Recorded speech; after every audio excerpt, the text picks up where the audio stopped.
hey there, hi there, ho there, everybody. It's stream time. Hello. I've got my water, I've got my tea, my beverages. They're ready to go. Okay, how is everybody? I think my hair looks like shit right now, but that's fine. It happens sometimes when you take your hair down out of the bun and you're like, let's see what it looks like today. Sometimes it looks like hot garbo. Having curls is so difficult. Wasn't life so much easier when my hair was just straight and frizzy all the time because I didn't know how to take care of curly hair? Anyway, hello. We've got the website chat. Hello, Sam. Hello, Drea. Hello, Baphomet. Hey. And then there's folks over in the YouTube chat. 25 viewers waiting for me to arrive.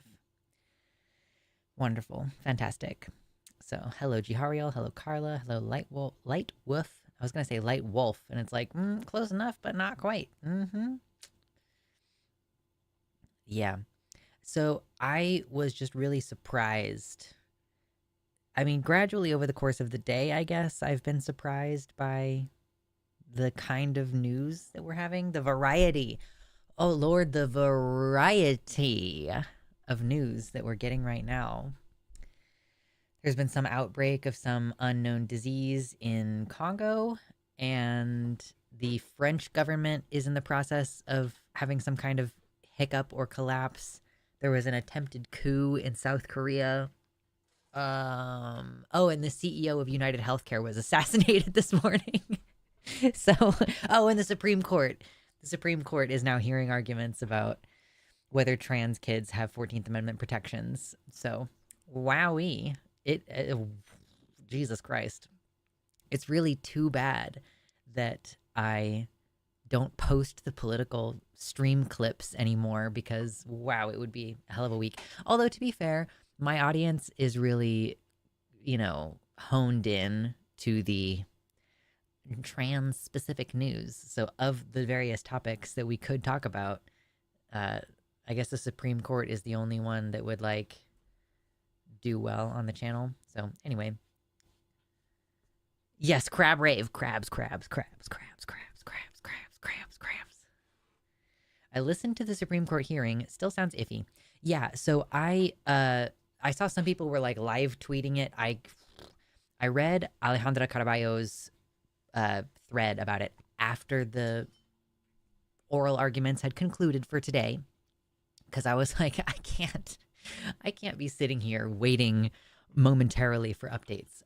So it does kind of seem like the Supreme Court is railroading us toward a transphobic direction, no matter how good the arguments were or how bad the arguments are on the side of, Tennessee, since Tennessee is the state in question, which is trying to restrict rights. So yeah, which we knew that, that it was going to go this way. It doesn't matter how good the arguments are, because people, and this has been true across the country, right? We've been seeing these clips of ooh, this person, they really gave it to him at the public comments part of this city's trying to pass this law, or this state's trying to pass this law. Look at this brave young trans person coming up, and just making scathing remarks and saying true things that are backed up by evidence, and then the anti-trans law passes by a good majority. They weren't ever gonna listen. They're just holding public commentary because they're legally obligated to do that, and even then they do their best to maximize the amount of time that the anti-trans side gets to speak and minimize the amount of time that the pro-trans side gets to speak. So yeah, we done been new. The Argent Sky, thank you. Saying that they adore the leaves and lights in the background there. Thank you. It's Yuletide. It's Christmas time. So we knew, but the hope was still there, no matter how minute the hope was. Speak for yourself. That's all I'm going to say. Speak for yourself. I don't have any hope that anything is going to get better. And honestly, that's kind of freeing. I'm not a doomer. I'm not saying, and therefore I'm going to lie down and kill myself. No, things are not going to get better. Therefore, I'm going to embrace the absurd and find happiness in the brief gaps between disasters. I learned in a mock trial in middle school that a good argument does not matter. It's who you're friends with and what is already made up in the minds of the judges. Exactly. Yes. The fact that they even allowed the cast report in as actual evidence is cringe. Well, you know, I it's interesting because the cast report itself says that further study is warranted and that the answer to the questions that are raised in the cast report, the answer to that question is not let's ban it unilaterally.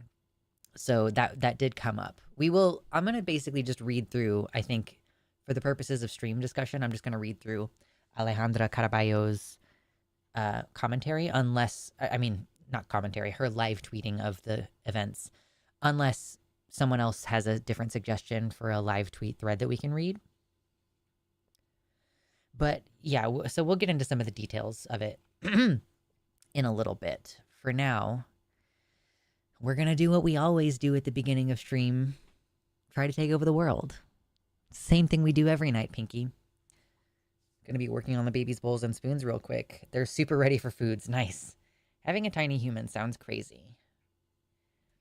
I only just realized when I started stream, I'm like, oh, actually my shoulders hurt a lot. I am... So, they tell you that with certain forms of birth control, you'll stop having cycles. Don't ever believe them. I'm like, why do I have such indigestion and cramps? And why am I just chilling at a low-grade fever all the time? And then it's like, oh, and like, why am I sore everywhere? Like, oh, turns out, it's that time again. Taking over the world is a proud tradition. True. True. So, it's Wednesday, and there are 38 viewers, but only 19 likes. Can we pump up those numbers? Thank you. I appreciate it. Honestly, liking the videos does make such a huge difference, whether it's on the stream or on the uploads. And by the way, speaking of uploads, if you didn't already know, I uploaded a video today, and it is not performing very well. But I knew that that was going to happen. But yeah, if you didn't already know, I posted a dragon review video today because we've talked about doing the dragon review series on this channel. I decided to change the name of the channel temporarily to Musing Moss parentheses Luxander so that people would maybe be less confused. And then I put by Luxander in the title of this video. But yeah, I made an 11-minute video just kind of setting up the series. Like, oh, smash or pass, where, you know, we're gonna... And I like the contradiction of a very sophisticated dragon review with the smash or pass thumbnail, to the extent that I might not change the thumbnail, even though technically that's supposed to be better for the video. I'll decide tomorrow what I'm going to do with that. It did break 100 views, which is good. It just feels silly, like, that, I don't know, like, my videos typically get several hundred views or a couple thousand views, and then I posted one that I actually care about and put several weeks of effort in, and it gets like 100 views. So, you know, watch it, please. Watch it and share it, and fucking hit the like button, okay? You see this? Look. Hello. Okay, shut up. Don't talk. I don't want you to talk right now. Look at that. The like button. Click it. Thank you, my loves. Okay. But then actually watch the video, because your boy, I like talking about this stuff on stream. I don't mind talking about the politics stuff on stream, but I can't keep recording or like making videos about it. Like it's like twice a week is a lot already to be talking about this kind of news. So we're going to continue on the path, even though it is ultimately going to result in probably a lowered income for a while. And I didn't put my face in the thumbnail, so I wonder how much that's hurting it. But, oh well. Anyway, I do kind of want to talk about the video, but I think I might wait until it has gotten more views. So maybe on Sunday, we will kind of do a post-mortem where I talk about the video and my thoughts and the process and like what response there's been to it. So I'm interested in doing that. Well, we'll do it next time. Like, even the videos that I was doing that are not doing very well before we're like still have way more views. So whatever. I actually have United Healthcare as my insurance. I wonder. I don't think anything's gonna change. Like, oh god, oh, it's like where do you even begin? You know what I mean? I had no idea the CEO died. Yeah, it literally happened this morning. Like, it seems like it was a hit. It seems like it was an assassination. I know a lot of people are just being like, he was murdered, but the circumstances make it look like an assassination, basically, like a hired professional job. Psychotistical fluid druid. Excellent. Yes, dragons. Dragons, dragons, dragons. People seemed to like the earring I was wearing in the video. So that's always nice. Wait, who died? Uh Normally this is the part of the show where we just chill, but I'm kind of like maybe we should just dive into shit posting about the CEO of. Okay, so here's the deal. You know, we've all these insurance companies, you know, and oh, it's Andy's, and I just changed your name for you, right? Okay, cool. What's up? So anyway, the CEO of United Healthcare, and United Healthcare is like one of the biggest insurers as far as I can tell. Like it seems to be a common option for employer provided healthcare. So he was shot today. Let's see. I did have some stuff on. Did the CEO get denied his insurance claim? Maybe. Yeah, so I mean there's so many different things we could talk about regarding this issue. You know, like is this a did a competitor take him out? Is this like so many people have incentive, have motive to have killed him because United Healthcare denies like 30% of needed healthcare claims. And I've been seeing people discussing that they actually use an AI to determine what gets covered and what doesn't. And that apparently this AI has approximately a 90% error rate. And so yeah, like we've had lots of criticisms of insurance here before. I mean, I think everybody has criticisms of insurance. You are like obligated to buy it, or at least you were obligated to buy it, or you would have like a tax penalty. That's like the one part of the ACA that they got rid of, right? So you need healthcare because you're a human being, and everybody needs healthcare. And you have a doctor who like gives you medicine or prescribes you medicine or says you need this procedure or says you need this surgery or whatever. And then an insurance company who acting as a middleman, because we don't just have nationally funded healthcare, they often say we're not going to pay for that. And functionally, in a country where healthcare is incredibly expensive, most people cannot just pay for it. And if you declare bankruptcy because you have too much medical debt, that bankruptcy is going to follow you for 7 years and going to impact your ability to get a new house or a new apartment or whatever. And yeah, it functionally is the insurance companies deciding what medical care people get. Like on some technicality, they're just saying, well, we're not obligated to pay for it. But really what's happening is like a third party is deciding whether you get to have the healthcare that you need. Because I pay for a service. Like when you have insurance, I don't have insurance, but when you have insurance, you pay for a service, which is I pay you ostensibly more than I need from you in a given month. So like, you know, you have like several $100s worth of insurance costs each month. And the idea is that the majority of people don't need to use that much healthcare every month. So the insurance company makes money off of all these healthy people paying into the insurance. And then the service that they're supposed to provide is to pay out for certain individuals when their healthcare needs crop up, which is this is kind of like the premise behind denying people coverage based on pre-existing conditions.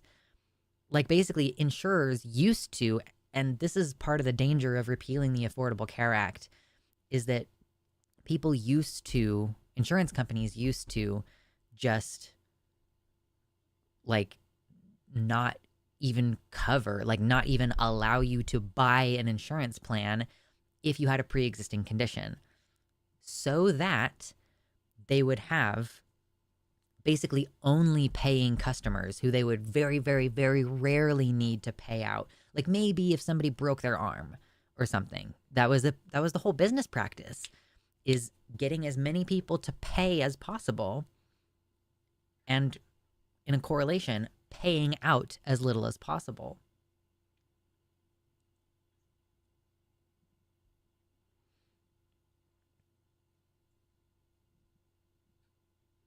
Hi, Sophie. So yeah, I mean, we're discussing the serious issues, but I tend to come at it from a pretty chill perspective that people seem to appreciate. So, I mean, we're definitely going to be discussing the various issues. Yeah, so that's the system right now. So basically, everybody who has ever had a like anything denied has motive to physically attack like insurance workers. But then also there's this like, again, we don't know if this was done by like a competitor. Yes, it's like a casino. The house always has to win. Yeah. So we have this CEO having been killed. And I think basically what happened is, and the reason why people suspect that this is a professional hit job was that this person, the shooter, basically like was masked, used a silencer on their gun, shot the guy, and then got on a bike that was waiting for them, and then they just left. So that to some people is reading as like a premeditated, probably there was a team involved. So it's like, yeah, we don't know the details. And it's entirely possible if this was executed well, I guess, executed with the intent of not getting caught, then like the possibility is that we will never know who did it or why. And this has spurred a lot of conversation, like lots of super duper savage posts. Could have just pissed off someone with military training. True. I refer to insurance as a federally mandated scam. Yeah, I think that it is not federally mandated anymore, but it was. Like, I don't think I'm paying a penalty for not having health insurance. But yeah, they can just be like, we're going to require you to buy private health insurance while not expanding Medicaid. Minute Rice, how could you? I was today years old when I found out I wasn't subscribed to Musing Moss. Everyone should be subscribed to Musing Moss. That's the thing. There's 74 viewers and only 35 likes. Pump up those numbers. Well, yeah, so John, when the Affordable Care Act passed, which is Obamacare, there was originally in it a thing that said if you don't have health insurance for a certain portion of the year or for all of the year, then when you file your taxes, you will have to pay a penalty. Basically, like functionally, that's what it was. So unless you could prove that like you really couldn't afford it or something, like there was some wiggle room about it. But for a while, that was how it worked. You either bought commercial health insurance, or maybe you got covered by, Medicare or whatever, blah, blah, blah. But if you didn't, you would pay a tax penalty, which was nowhere near as expensive as having health insurance, but it still was functionally being mandated. Musing Moss sounds like a podcast or music groups where Moss make music. True. But musing is not about music. Musing is a word for thinking. It's about putting our noggins to good use.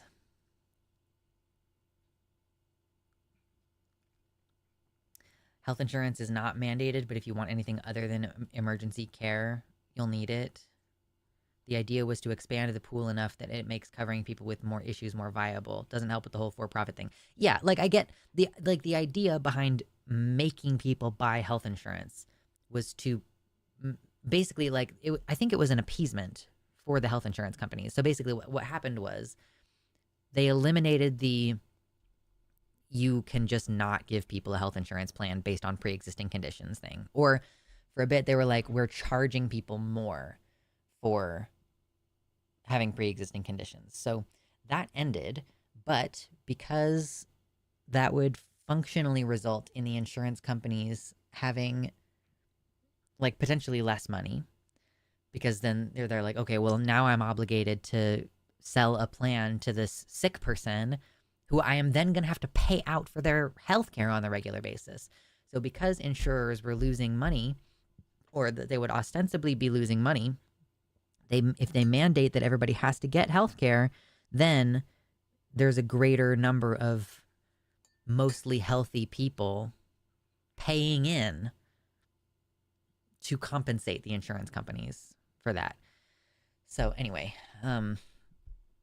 yeah, but there's lots and lots and lots of shit posts, like lots of people saying, your coverage, like you don't have coverage for thoughts and prayers, or like you haven't met your deductible for me to care about the CEO dying. Like it's savage out there.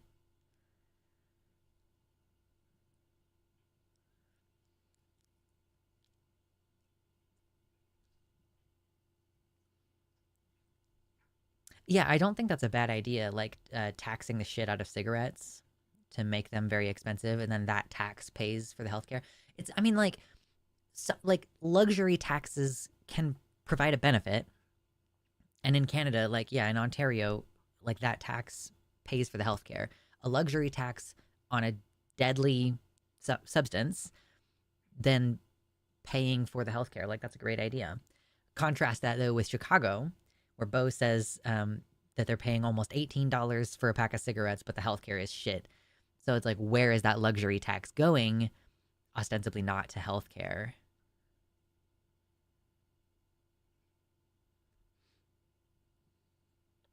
Everyone should watch the House episode 5 to 9. It shows the absurdity of hospitals negotiating with insurance companies. Yeah, I mean, I don't think anybody really needs to watch a video about it. I mean, like who in America hasn't struggled to get. Oh yeah, that's what I was going to say, Dark Canuck. Legalizing weed created more taxes. Yeah, like in Colorado, they put a luxury tax on legalized cannabis, and then they took that money, and that tax specifically funds schools, which is great because typically schools are funded via property tax, and that sucks because it means like you have very, very drastically different quality of education based on your zip code. Anyway, hey, Makey the Masky. So we're talking about the CEO of United Healthcare Insurance Company being assassinated this morning. That's the current topic of conversation, is like health insurance and this guy getting capped. It's like, oh my God. I think some people are wondering if maybe this is going to be a catalyst for more assassinations. I kind of feel like assassination has gone out of style in the US. And by that I mean, we have had attempted assassinations and assassinations on like presidents before. And then I feel like it fell out of fashion for a long time, possibly because the forensics has gotten better, like perhaps because the increasingly militarized police state has people scared of what could happen to them. But yeah, it's definitely like there was the assassination attempt on Trump. As far as I know, there have not been any assassination attempts on. I mean, there were like a couple assassination attempts on RFK Jr., but there weren't any on Biden or Kamala. Or maybe they just neutralized those threats and then didn't broadcast that there had been a potential shooter. But yeah, like with this CEO getting knocked out, I think some people are kind of wondering if this is perhaps the beginning of the guillotine era of United States politics, because we've seen this before in France, for example. And I really should go back and like study this again because I haven't really looked into it in detail for a long time. But like the whole Marie Antoinette, Versailles, fucking let them eat cake. I know she never actually said that. But like the people showing up and being like, actually, we've decided that you all are going to get the capital, you're going to get the death penalty because you're fucking everybody over so bad. I'm surprised that Twitter isn't blaming the left for this yet. Well, and that's the weird thing too, right? Is that this is a unifying issue. Republicans bitch about how expensive healthcare is, and they bitch about insurance companies just as much as any progressive does. This is the kind of thing that could and perhaps should be a unifying factor. Like, honestly, it's so frustrating because all of the most loud people are like the most extreme. But if you interact with people on the daily, we have a lot in common. Like, everything is expensive. That impacts everybody regardless of policy or like regardless of political affiliation is what I was trying to say. And yeah, like there's just so much that impacts everybody. And it's all this surface level bullshit that tends to get like drummed, like when divisions are being sown deliberately, making up shit about trans people, making up shit about immigrants, making up shit about black people, you know, obviously the material impact that has on the marginalized is not superficial, but it's like you're taking a superficial trait and creating a narrative around it and then causing people to have like an existential panic over that. And that's like how we do politics in this country, like how our politicians set things up. When in reality, like if you actually talk to a Republican, like your average Republican, they don't give a shit about that stuff. Or maybe they have bought into some of it, but mostly they are going to bitch about grocery prices and they're going to bitch about fucking billionaires. Or they're going to complain about how, like, politicians make too much money and there should be term limits. You know, like, we agree on a lot of things. I wonder which disgruntled cancer patient did the hit. Right. I've never looked into it, but I do think that in some situations, ordering a hit on someone might actually cost less than the cost of cancer treatment, potentially, you know, especially if your insurance has decided not to cover it arbitrarily. So, yeah, I think pretty much every American who isn't part of the 1% agrees. And, like, guys, Jeff Bezos doesn't need health insurance, right? Like, this is the thing about creating privatized, accessible things that are just like, you just pay for it and you get to ignore the inconvenience of the system. It's like, rich people don't give a shit about improving the insurance. Like, I'm just talking, like, let's just assume that this is a person who doesn't actively make money off of health insurance specifically. And I'm just throwing out Bezos because he's got Amazon and whatever, and like, I'm just kind of making an assumption that he doesn't actively benefit from how expensive insurance is. But let's say, yeah, let's make up a hypothetical rich person who doesn't directly profit off of it. It still doesn't matter to them if healthcare is expensive because they can afford it. They don't need to care. Like rich white women who are married to a Republican politician, they don't need to care if abortion is illegal because they can afford to fly somewhere where it's legal, or they can afford to have a private doctor do it on the down low, you know? So many things. Rich people don't give a shit. What's up, Rain Raven? Says, I'll be real, I'm against taxing weed dispensaries anything more than regular shops. The cheaper they're kept, the more people will buy there instead of off of the street, or compared to using other more dangerous substances. Taxing them more just destroys their effects towards risk mitigation. My coworker's sister died of fentanyl OD 2 years ago because it was randomly in street weed she got. I think that stuff is so strange. Like, it's also just a tax on the poor. No, like I don't think a luxury tax is a tax on the poor specifically. I do think it's weird, the idea that like fentanyl would be in weed. It kind of makes more sense to me that fentanyl would be in like cocaine or something. But I mean, whatever. I believe that the street fentanyl crisis is caused by cops poisoning the drugs. That's my opinion. I heard that if you have a certain amount of free money, you can also not have car insurance either. Yes, it is a tax on poor. How? It's a luxury item. Like, this is what a luxury tax is, okay? It's like something that you don't need that you pay for gets taxed. So like alcohol, cigarettes, and weed are all considered luxuries, and you put a luxury tax on it partially in an attempt to reduce the use of those things.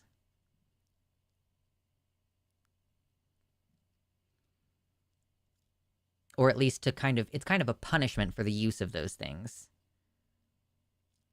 But like, I don't know that it's specifically a tax on the poor. Like, people in all kinds of different socioeconomic situations go tax caviar. I mean, caviar is very expensive, and if there isn't a tax on it, then I think there should be, but I don't know. Yeah, I don't know. The tax situation is fucking stupid anyway, but if it's going towards something positive, like if you're taxing cigarettes and that's going toward healthcare, I think that's a good thing. Poor people turn to drugs to cope with the stresses of poverty. Sure, yeah, I mean, that's, I guess, fair. But to call it a tax on the poor, I don't know. It just seems a little bit, yeah, like a tax on the poor is like a lottery. Like a, I don't know. Yeah, sometimes they are called sin taxes. Yes, a tax on your sins. Hot take, it's no coincidence that an opioid crisis started shortly after the U.S. took control of Afghanistan and its vast opium fields. I'll get to the opium crisis in a second. 10K Reasons, thank you so much for your $12 donation. Says the Munster's Pet Spot, smash or pass. Oh, wait, hold on. The Munster's Spot. Who is this? I haven't seen this. Oh, okay. So, he's from the Munsters. He's a dragon, I guess, who lives under the stairs. I mean, I would need to make a more careful evaluation.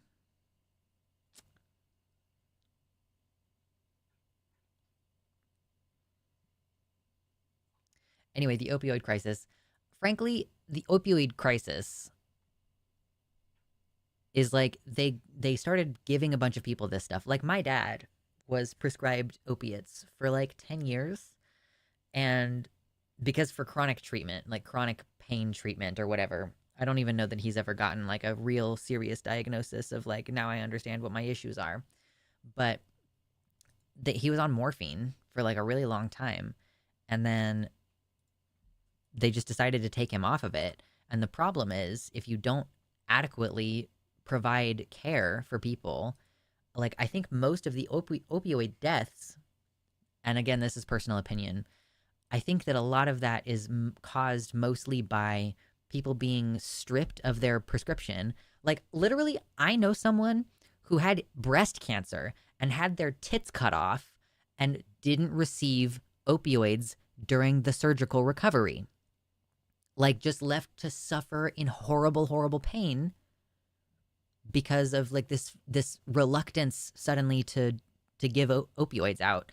So I think that a lot of people end up dying because they lose access to their legal opioids, and then they go looking for street opioids, which are obviously less regulated. You don't know necessarily what you're taking, and then you die from overdosing on something that was, you got it through some illicit means because you became reliant on this medication that was managing your pain, and now you're just in pain all the time again, and you feel like a desperate need to,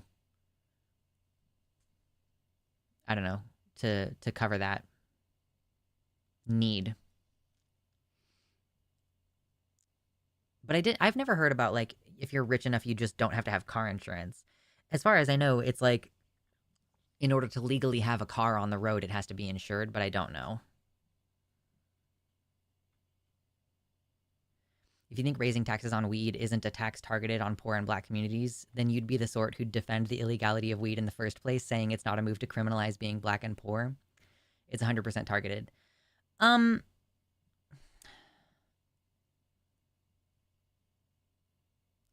So yeah, I mean, the illegality of weed is not the thing that targets poor and people of color.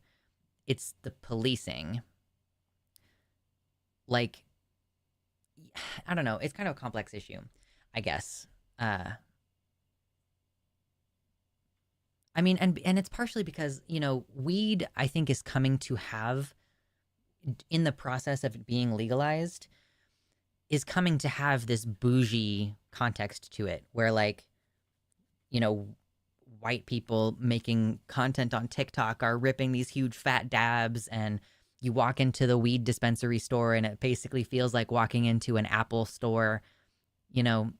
Like, I think that at this time, taxing cannabis during the legalization, I think that that's less of a specific targeted poor tax than the policing of weed in those poor communities is a more targeted thing.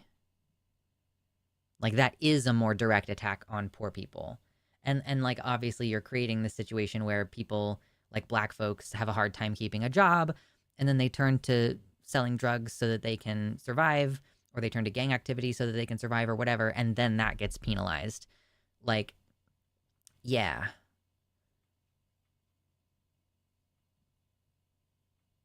So I just think those are two kind of separate issues. That, yes, the demonization of cannabis and like the entire reason why the term marijuana has been popularized is because of politicians using racialized language to justify policing Hispanic communities. Basically, that was the thing at the time. But it has definitely evolved. So yeah, I just don't feel confident in saying that those issues are the same. That like making weed illegal is a definite attack on poor people. Yes, like that is it's part of the prison pipeline and everything. But when weed is being legalized and then it's being taxed, I don't see that as being a direct like attack or tax on poor people so much as it is like a tax on a luxury good that many people of many different classes and demographics access.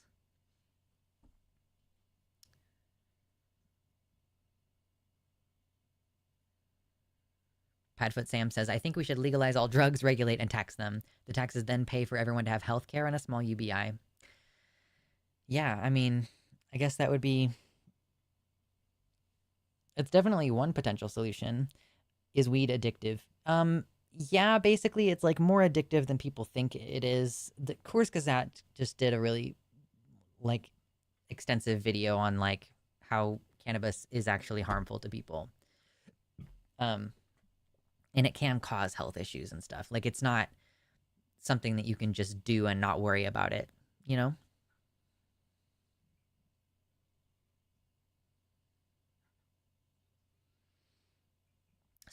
some states allow people to drive a car without car insurance if they're just like if they just have a shit ton of money. Oh my god. I am blind. I've blinded myself.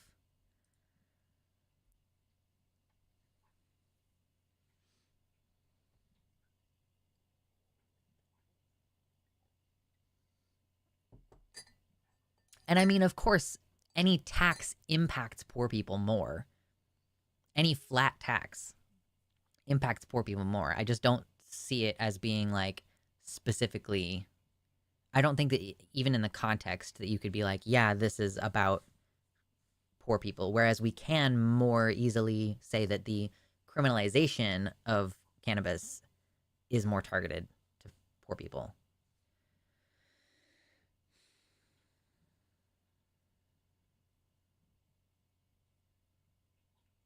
Chris Kazak has done propaganda for the Clintons. What the fuck?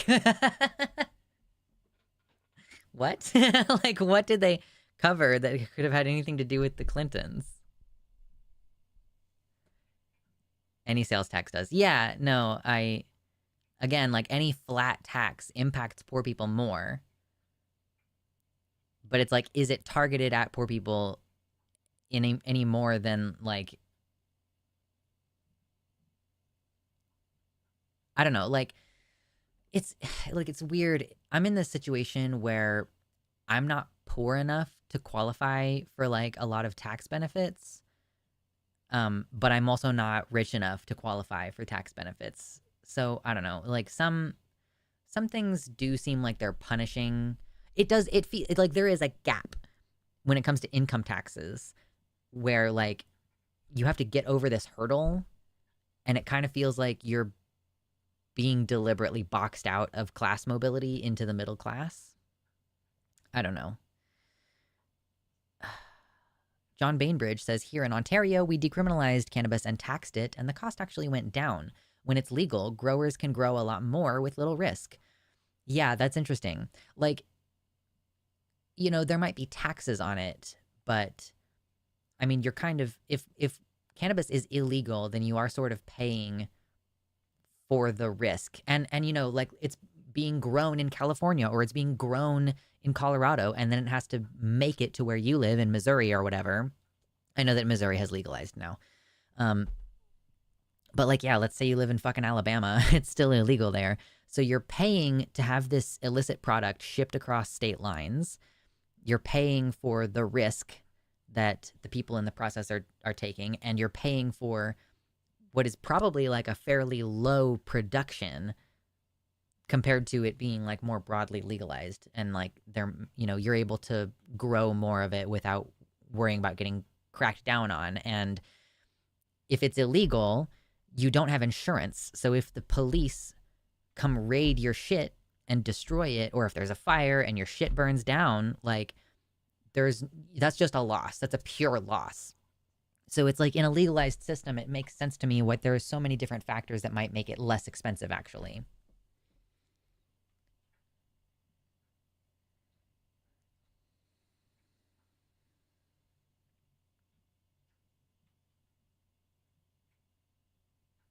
Yes, I'm too rich to get the poor people tax cuts and too poor to get the rich people tax cuts. Exactly. I think the complexity of this just hits the same point that the hearing did today, which is how do we change minds in this confusing landscape and how do we agree on issues with whichever party? Yeah. Oh, there are three types of these kind of stores. There are the bougie ones, the college ones, and the more rural stores for cannabis, and the price points and products for each are usually pretty different. Interesting.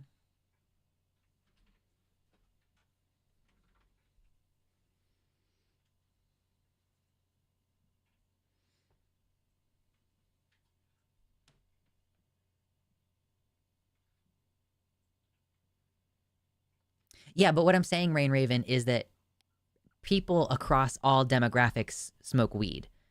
So it's like, yes, like there is, you know, if you decide to tax menthol cigarettes more than regular cigarettes, I that is very obviously because black people smoke menthols, you know?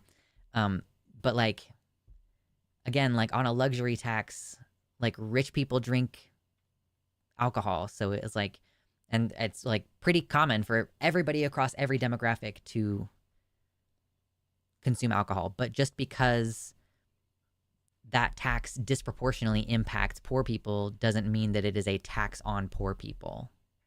I don't know. Maybe I'm talking out of my ass on this one, but it's just like, it seems like there is a distinction.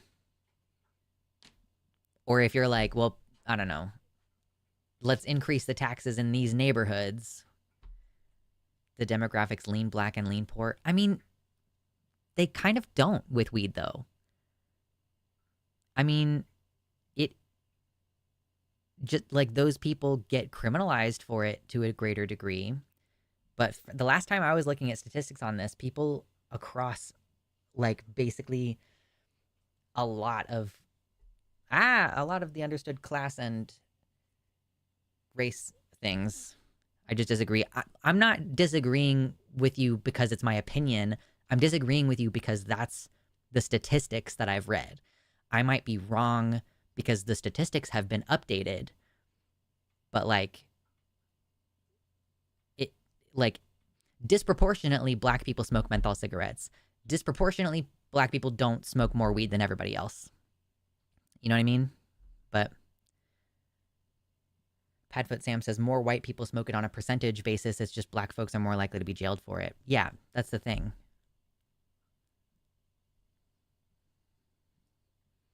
Chuck Grape is like, ever been to Colorado? In Colorado, everyone smokes weed, says Ari.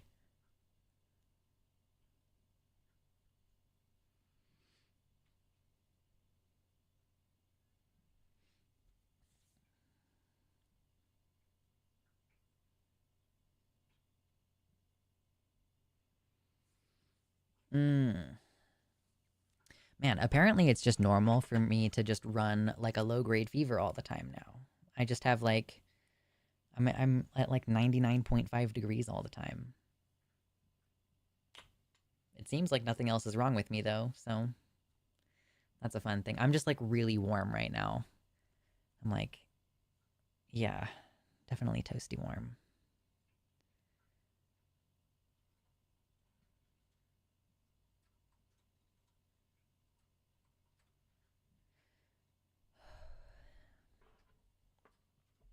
This all started with a conversation about insurance. I love how we can meander from one topic to the next. It's very fun. By the way, if you weren't in here earlier, first of all, hit the like button. What is wrong with you? Second of all, I made a video today, and if you haven't watched it, you should watch it after stream. This video right here. A very sophisticated dragon review. You should watch it. Keep an eye on that. Constant 99.6 was autoimmune disease sneaking up on me out over the years. Well, yeah, I'm definitely going to keep an eye on it. I just have like, basically all of my symptoms could be explained by a combination of like POTS, maybe EDS, and like IBS, and maybe mast cell activation. You know, I have that cocktail of, you know, you're Googling symptoms and it could be you're dying or it could just be IBS.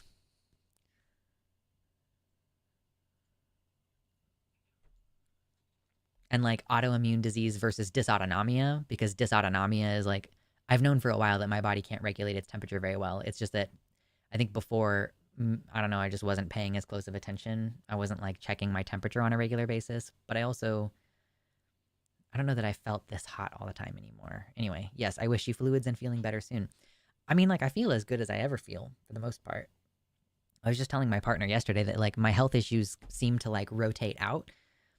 So maybe I'll like have a lot of weird chest pain for a week and then that goes away. But then I have a lot of like cramping the next week. And I don't know, maybe I should start keeping a symptom journal to see if there's an order of operations to this thing. But yes, so I'm trying to drink a lot more water, and I'm drinking my water in a weird different way now. I have a straw on here, which I normally drink out of, but because I've had so much gas and bloating, I'm trying not to drink out of a straw because apparently that makes it worse. So I'm just gonna have a giant thing here. Yum. My feet are chronically cold. Fingers too. Me too. I'll be like hot internally, and then my fingers are like frigid. And I'll actually like put my hands inside my shirt to like,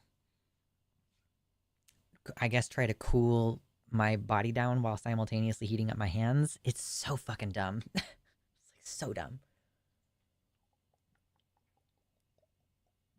Mm. Water, so good for you.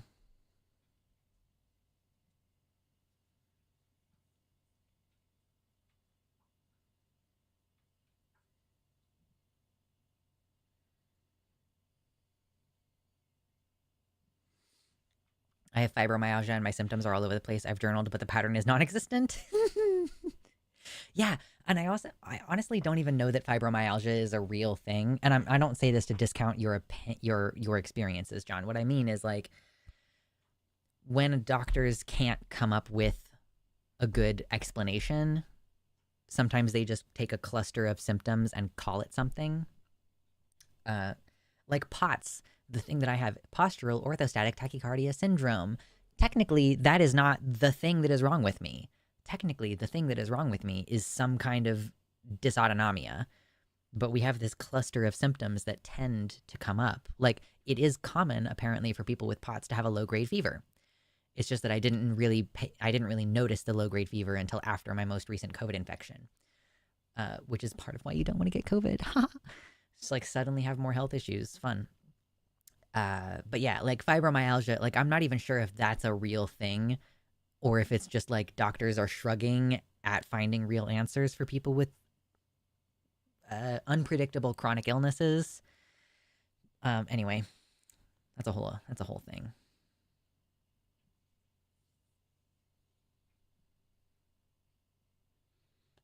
Excuse me. Oh my gosh. I've been diagnosed with fibromyalgia. All I know is my nerves apparently go haywire and cause me a lot of pain. Yeah. Like I thought that I had fibromyalgia but because I have like chronic pain, but that could also be explained by having EDS, which is a connective tissue disorder. And like you have connective tissue in all parts of your body. So if connective tissue is not working, then you're going to have widespread symptoms and pain across your entire body. Hi, people who are just coming in here. I see that we have some folks just trickling in. Thank you for coming to hang out with us. There is so much bullshit happening in the world today, and we're just going to spend the next 3 hours talking about all of it. As much of it as we can fit in to this time that we have.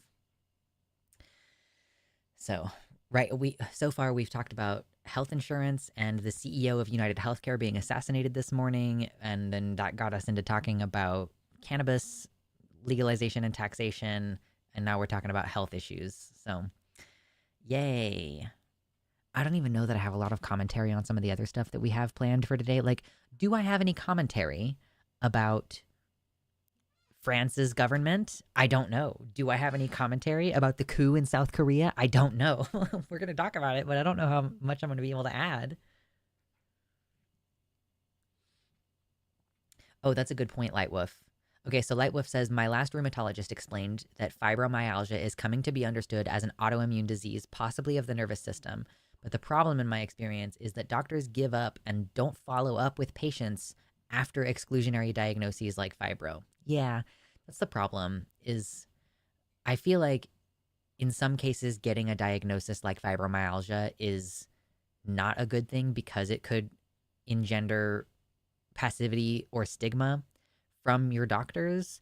Um, so unless it's necessary to get specific procedures or medications covered by insurance, um, my doctor has basically said that like there's not really a point in giving me that diagnosis officially. And yeah, it's like you would need to rule out a bunch of other stuff, I think, before you came to the conclusion that it's fibro. We will be talking about that today, Ari. We will be talking about the Supreme Court today. That's the plan.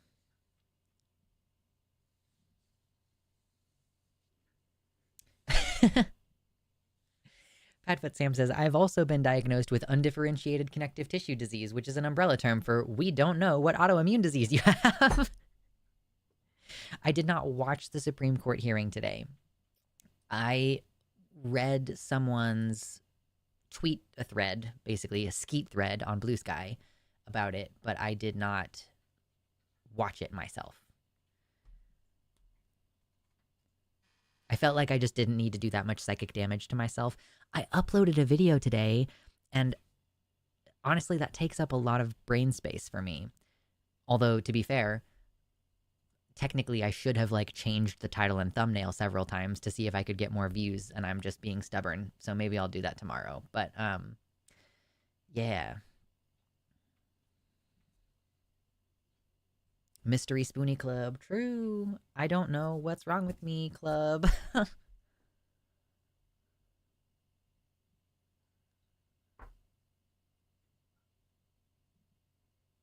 Katie Tick says they've tracked down some of the possible causes of fibro being overactive nerves causing muscle exhaustion, followed by excess lactic acid buildup and the inability to break that acid down.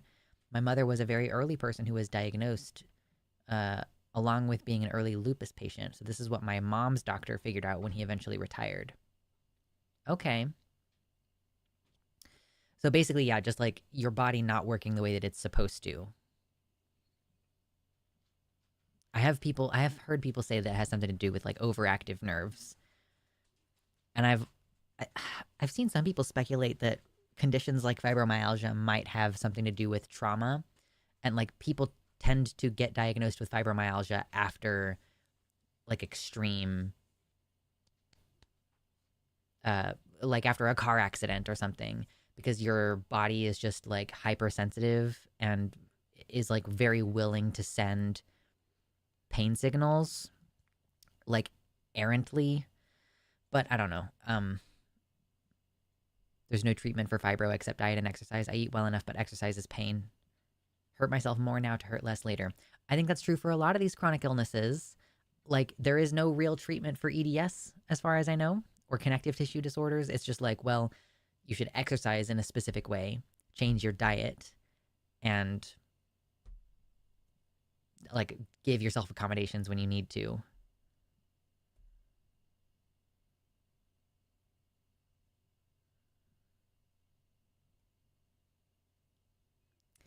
Katie says that lack of immune response has to do with how we recover from working out. So, warming up and cooling down a lot with mild working out can reduce the issues that people with fibromyalgia have with lactic acid buildup in their muscles. That's cool. Lightwolf says, I'm getting on Lyrica for nerve pain soon, and apparently that's a treatment for fibro. I just hope it works for both. Fingers crossed for you. Absolutely.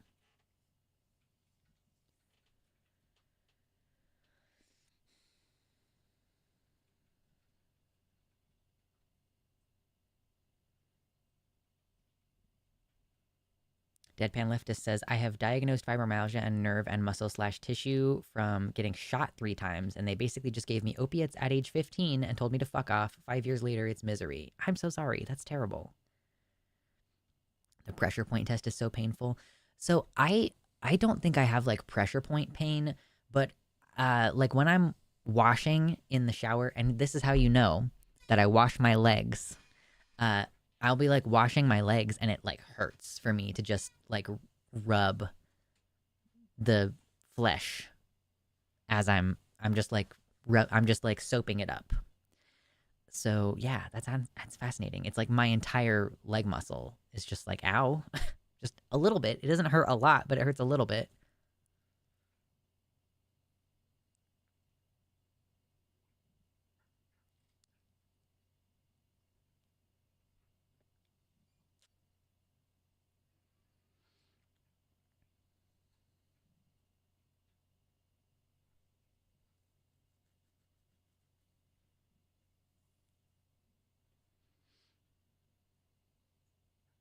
Autoimmune issues are connected to a lot of things we never thought of before. It's still an understudied area for a lot of reasons, but research is getting better. Yeah, one of the reasons why it's so under researched is because autoimmune issues disproportionately impact who?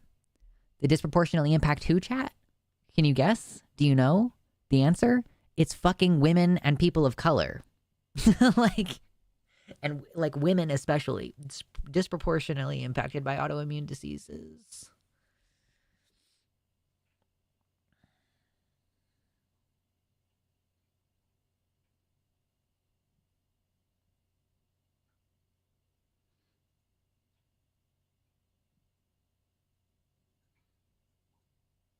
Holy shit. One of the pills my mom takes for lupus costs $1,100 a day. A day. Wow. Holy cow, dude. Okay. So basically everything is stupid and everything sucks.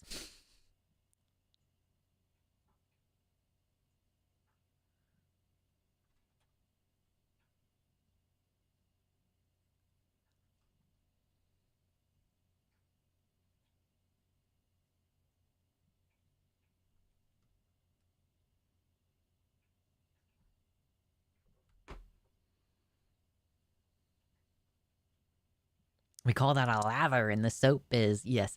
When I'm lathering my legs, it hurts. Like, why? I don't know.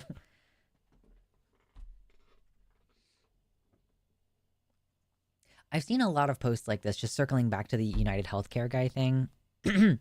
um, People are talking about like, excuse me. Oh, by the way, if we reach our donation goal for today, I have something very cool in the box. This is a little chest, and like I am excited to show you what's in it today. So if we get to $100, I'll show you what's in it. Anyway, this person says, you have been conditioned to view the shooting of someone as a barbaric, savage act of violence versus the act of withholding life-saving care from sick people for profit as, quote, the cost of doing business. The end result is the same, human suffering, and Thompson, the CEO, did this at mass scale. I do think that this is going to be one of those interesting conversations that sort of reveals people's ethics, essentially. Like mass death is normalized. It's called social murder. The like theory word for if you price people out of groceries and then they die of starvation, the social murder has been done by like a combination of the store owners who jacked up the prices and the gas oil people charging more money for gas, so the cost of transit on these groceries gets, higher, and then you're paying more. And then the politicians who aren't making sure that minimum wage is increasing, like social murder. All of those people are responsible in their own way, indirectly, for the death of somebody who dies of starvation. Or like, if you die because you don't have insulin, there are, a lot of things that go into that. So if there are people decrying this assassination, which I have not seen, but that, again, I have my little leftist echo chamber. If there are people who are like, oh my God, I'm so sorry, this shouldn't have happened, which, like, again, I don't think that most people are going to respond that way. But if there is, those people are actively turning their eye away from the social murder aspect and choosing to look at the one-on-one, the like 1v1 violence is worse than mass violence at scale that is systemic. So I kind of, obviously my position is that, like, frankly, I think that so long as the death penalty exists, it should be exclusively relegated to those who perpetrate social murder. Like, that's my opinion.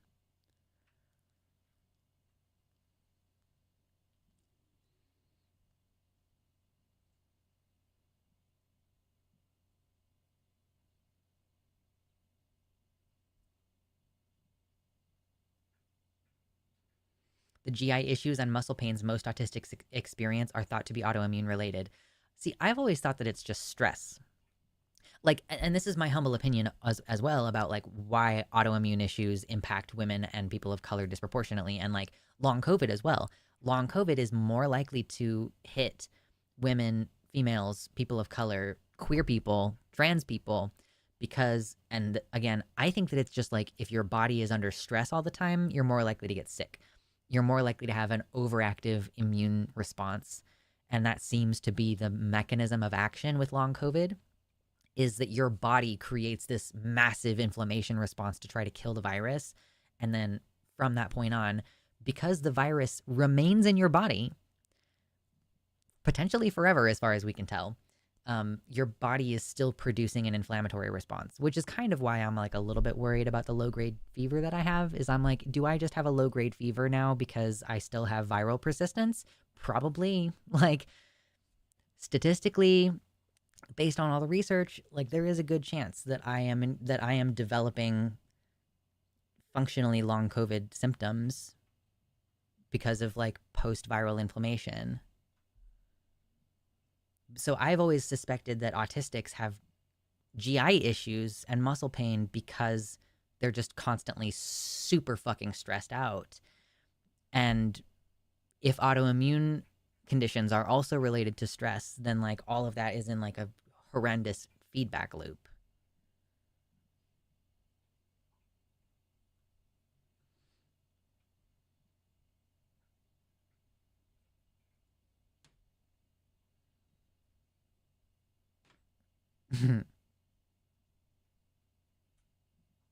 Stuntman777 says, sorry if it seems out of nowhere, but I really want a hairstyle like yours.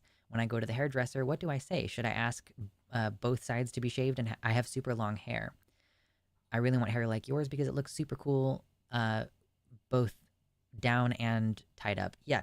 So I would say probably the way to ask for it is to say that you want an undercut, but to say that you want an undercut on both sides. I am overdue to shave my head. I really should have done it like several weeks ago now. But like, yeah, my head is shaved on the sides, and then I'm growing it out in the back. So that's kind of what my hair is like. So yeah, I would just say, be like, I want an undercut, but like on both sides, like a basically like a mohawk. All of my hair.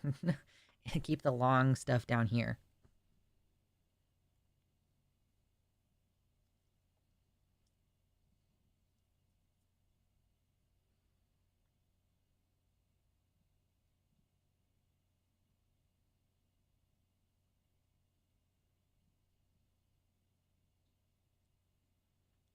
Post viral inflammation sounds like an email virus. Yeah, true, true, true.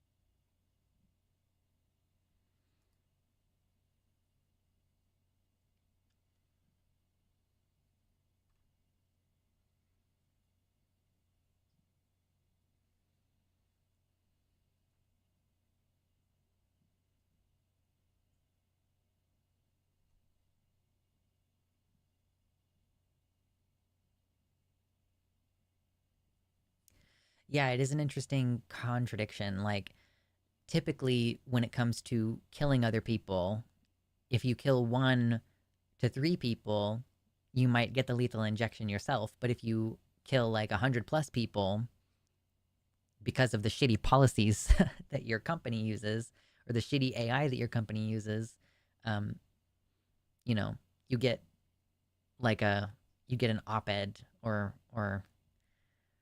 a position in the cabinet or something.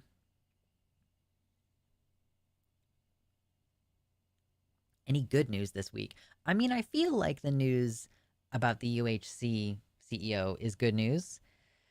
Uh, but yeah, I don't know, man. Like, okay, well, I guess if you want good news, I don't know. What is the situation in South Korea now? Like, where have we landed on that?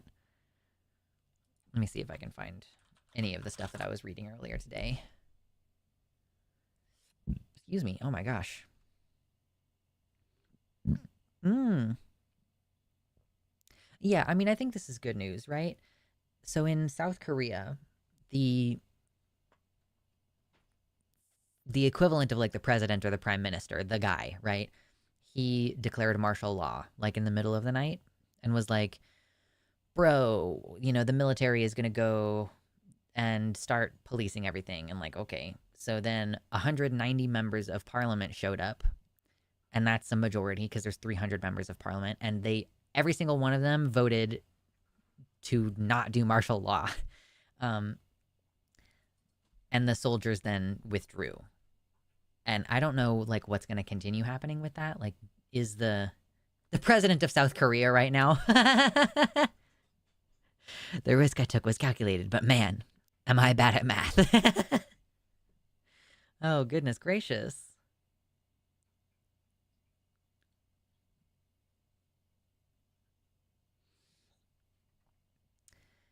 South Koreans generally seem to be celebrating since the military left the National Assembly after it voted to block martial law.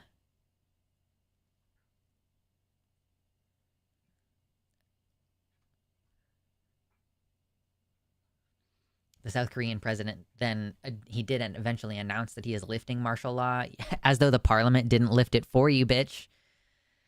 Anyway, someone just posted South Korea in under 24 hours.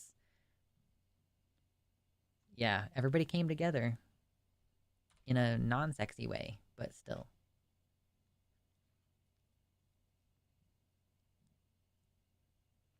The United Healthcare CEO being assassinated was a pre-existing risk. Coverage denied. Coverage denied, bitch. And I've seen people, making jokes about like the life insurance being denied because of the manner of his death was not in line with their policy or whatever, Lots of very fun stuff. Oh, I feel like we're definitely going to be able to get to 100 likes on the video today, on the stream today.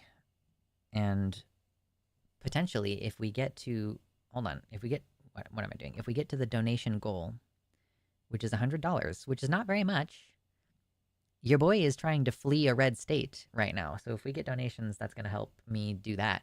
But we will open the chest. And again, there's something very fun in here, and I would like to show it to you, but I can't until we get to the donation amount. Anyway.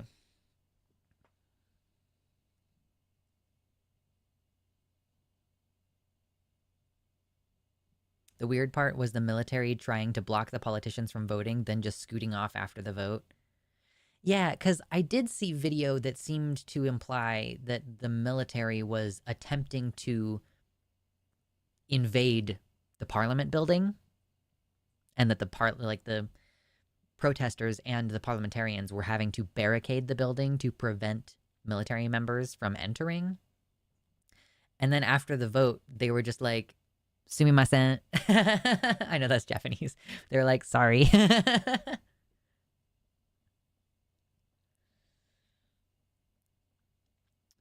They show no sympathy for women dying from miscarriage complications in red anti-abortion law states. Give them the same level of empathy.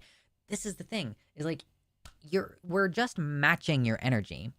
If you're gonna be callous and cold and aloof about all of these women and pregnant people dying, and like we're just gonna be like, fuck you, actually. I remember in the midst of the George Floyd protests, which again were largely peaceful, it was mostly police themselves instigating the violence, or outside actors from outside the communities where these protests were happening who were starting the trouble. You know that Black people are not fundamentally violent, because if they were, they would have burned this country down. Because all of the horrendous things that have happened to them, it is very obvious that, just like every group of people, they're mostly peace loving. They mostly just want to live. Some people are violent. But the retaliation that the powers that be in this country deserve because of what it has done to the Black community, and Black people show unparalleled restraint. It's wild to me. Thank you, Uncomfy, very much for the tier 1 sub. $5 for a 1-month tier 1 sub, or you can get 3 months for $12. Mayo side, yes. Kill the white name. Kill the white name in you. And you can also get a similar reward on YouTube if you decide to become a member. It's $5 and you get a cool name and some fun custom emojis. Ooh, also, if you become a member or a patron, you get to see extended versions of the video essays that I post on the main channel. Found out that one of my friends is volunteering with the Transcontinental Pipeline. Nice. I have not looked into that one that much. I think I've definitely Googled this before. But I'm not super familiar with what work they do. I mean, it's basically like helping people relocate to a different part of the country. So we have the Rainbow Passage. Rainbow Railroad is more about getting people out of much more homophobic and transphobic countries than this one. But yeah, like Rainbow Passage, Transcontinental Railroad, these are things trying to get folks to a safe place. Yes, literally, if black people wanted retribution, this country would simply burn to the ground. Ooh, Uncomfy got the 3 months. Okay. Which means we're at $24 for today.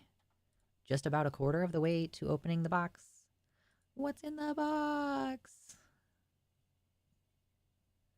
Okay, yeah. Transcontinental Railroad does basically the same thing as Rainbow Passage. Cool. Return of the Dicks. True. Custom emojis. Oh, good lord. Listen, plugs are a necessary cost of doing business.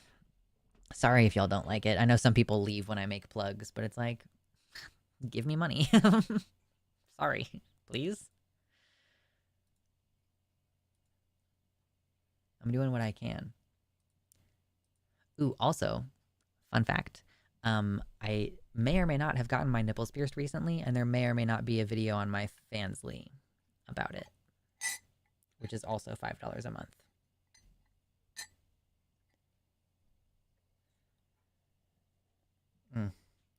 This is jasmine tea with some ginger hard candy melted into it, and it's really delicious.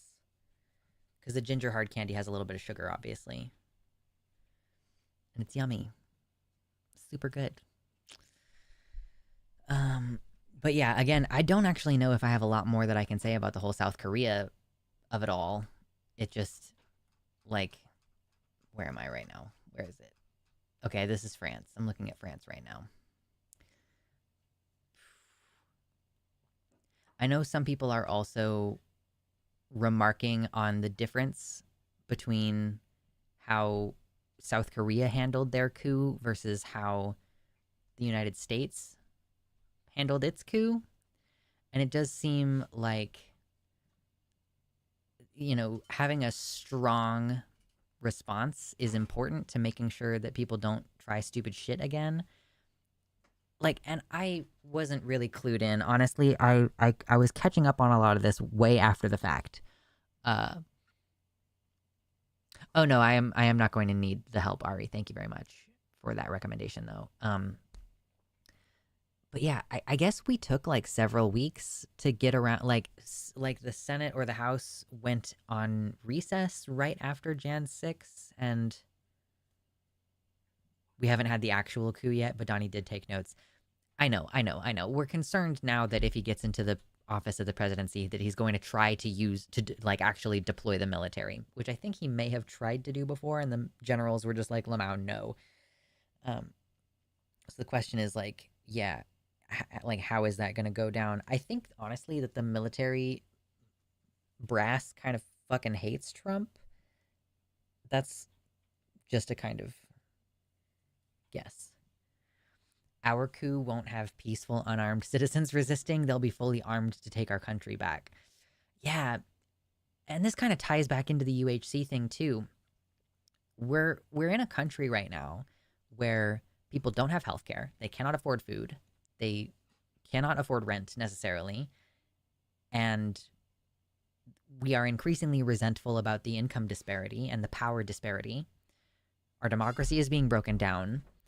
And a lot of us have fucking guns.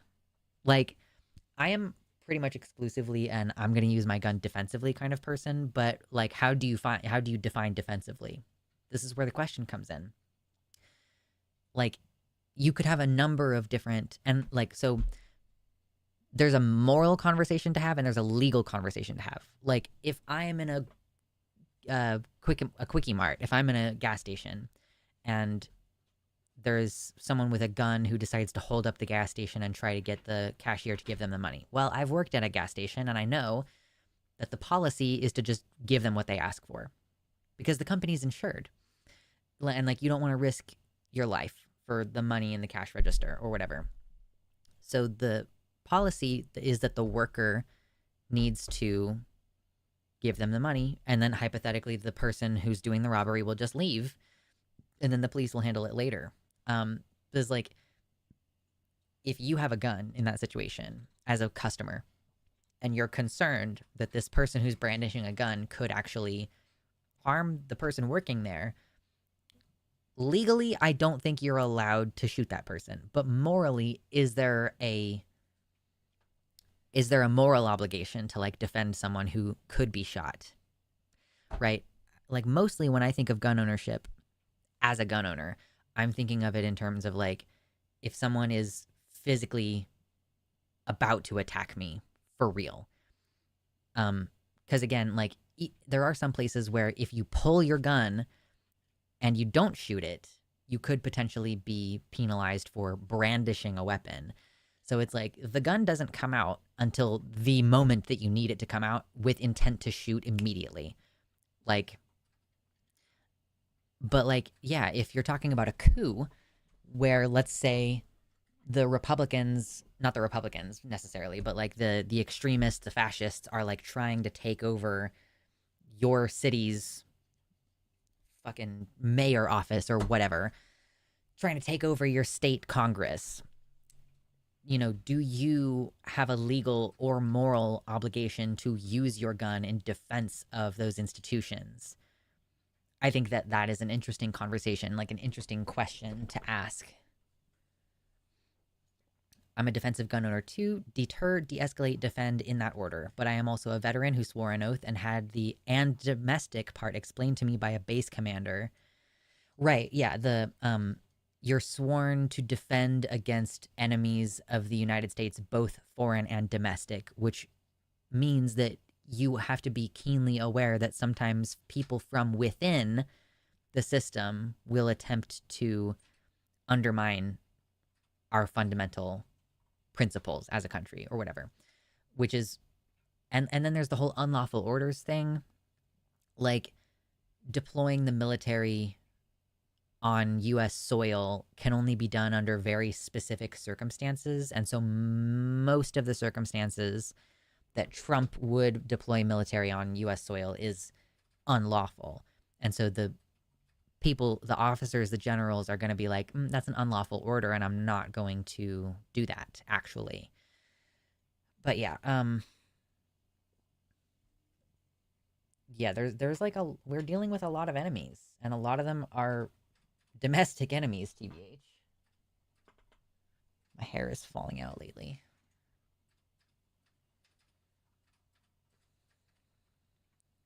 It depends on if you win. Exactly, right? In a literal guns out war situation, or whatever you want to call that, whether you were right depends on whether you win. Like if the fascists try to do a takeover of the government by deploying a military or deploying Proud Boys or whatever, you know, the citizen militia, if you succeed in shooting them, then probably you're going to be like, okay, you're on the side of the law, you protected the country, whatever, and the people who tried to do the coup will be penalized appropriately. But if the fascists win and you tried to resist them with your guns, you're going to be deeply, heavily penalized, and all of their actions will be post hoc declared lawful, regardless of their status at the time. YouTube chat is bumping today, by the way. If you didn't know YouTube chat, this is my website. I have like a website basically the same as like Vosh and Demon Mama and lots of other very cool people. I don't stream on Twitch. This is my website. So come on over to luxander.net if you want to get access to the good chat and the ability to more directly support my show. Yes, history being written by the victors. Yup. I just keep finding hairs on me. Why is this happening?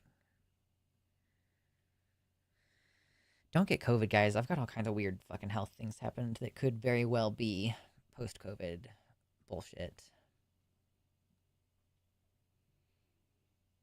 I also really need my back popped, but I kind of don't think I'm going to be able to get my back popped because, again, I have fresh nipple piercings and I'm trying to let them heal and not hurt them.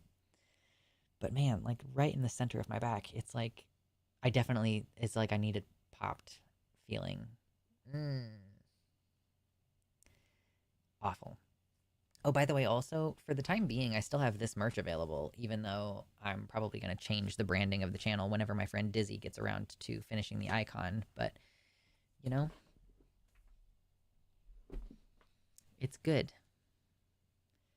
It's nice, soft, decent quality merchandise. Okay, so yeah, again, like, I don't know that there's, like, what else can you say about South Korea? They defended their democracy in a way that we might need to be prepared to do.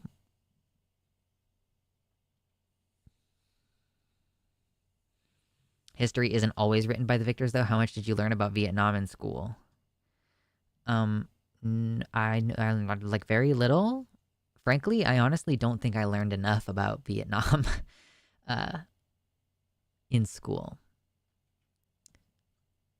Lux, is your chair low enough to bend backwards over? I'm really afraid that I would hurt myself if I tried to do that. I think I should maybe start with some cat-cows and not try to do a full back bend. I haven't been stretching as much as I should recently. Just having a lot of difficulty doing that stuff. I'm like, I really need to brush my teeth. I really need to stretch. I really need to exercise. And I think the amount of pressure that I'm putting on myself is actually contradictorily making it harder for me to do basic self-care. So I'm trying to take some of the pressure off. Like when I get that sensation like, oh, I really should brush my teeth before bed because my teeth are falling out. Like I think it has helped a little bit when I'm like, it's not a big deal. Just brush your teeth. Like it's not a big deal. Just do it. And that has made it a little easier. Like taking some of the enormous pressure off. It looks like they've won over there in South Korea, so maybe we're not completely screwed. Fucking, I don't know, man. Like...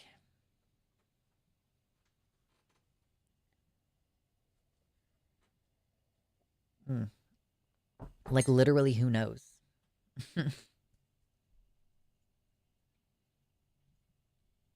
Genuinely, I learned more about Vietnam in the movie Forrest Gump than I did in school. That's fucking true. Genuinely, I know... I mean, basically, everything I learned about the Vietnam War that I can recall is either from Forrest Gump or is something I learned as an adult after the fact. Like, about U.S., like, just fucking napalming, like, children. Do you have dreams about your teeth falling out? Very rarely. I don't often have dreams about my teeth falling out. Very rarely, like once a year maybe.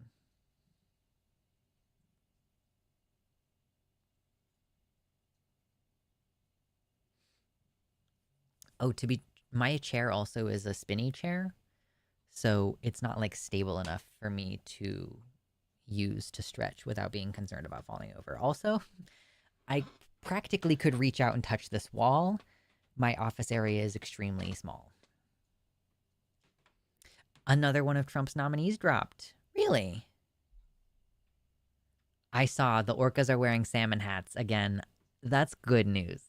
So, about 37 years ago, some orcas, and it wasn't localized to just one group either. I think it was a behavior that spread to several groups. It was the fashion. It was all the fashion for them to just, like, basically put a dead salmon on top of their heads and just, like, swim with just, like, balancing it on top of their head. And they're doing it again. After, like, 37 years of this fashion falling out of vogue, they're doing it again. And it's like, incomprehensible. We don't know. Oh, it was the DEA nom. Okay, cool. So whoever Trump had put in for the Drug Enforcement Agency has now dropped.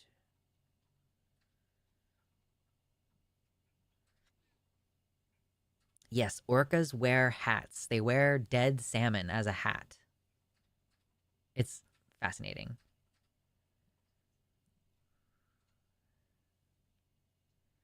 Is the topic the current oral arguments in SCROTUS? We will be getting to that. That is the intention today, but there's a ton of news this week, Brigantia. We're meandering through it. It is cool that orcas seem to have some form of fashion. Hello, Gayfesh. Yes, you're here for us talking about the orcas. Let me see if I can find a picture. Orca wearing hat. Give me pictures. Oh, this is one in Puget Sound, which is very near Seattle. Yes, we only observed them wearing hats in the summer of '87, and now the trend is suddenly back. And it's like, it's so fun. This is very much like wearing your mom's vintage '80s fashion. Yeah. Oh, it's exclusively in Puget Sound. Okay, I thought that the behavior was a little bit more widespread, but I guess it's just the pod in Puget Sound. That's so cool. That's so nifty. Orcas, you know how we talk about like the smooth brain thing, and like smooth brain equals like less wrinkles means like less space for synaptic activity. Well, orcas' brains, not only are they more massive, like in the sense that they are literally bigger than ours, but they also have like a ton of ridges in their like prefrontal cortex area. So it seems like they have the capacity for highly intelligent behavior in the same way that we do. Like highly intelligent communication.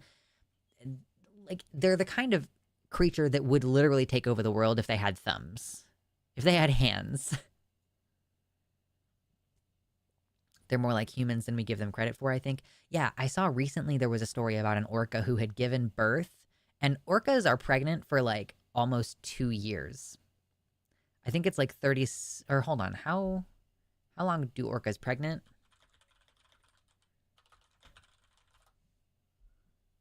Okay, so it's like 15 to 18 months. Like almost a year and a half. They're pregnant for a long time. This orca gave birth and then her baby died very shortly after. And she basically did the same thing as the hat salmon thing. She like pushed it around for like a while, a few weeks, I think, like mourning her baby and taking it to various places. Yeah, they seem to have some sort of obviously emotional attachment and perhaps like a funeral um concept. Yeah, orcas are crazy smart. I cannot imagine their internal lives. They have to be so fascinating.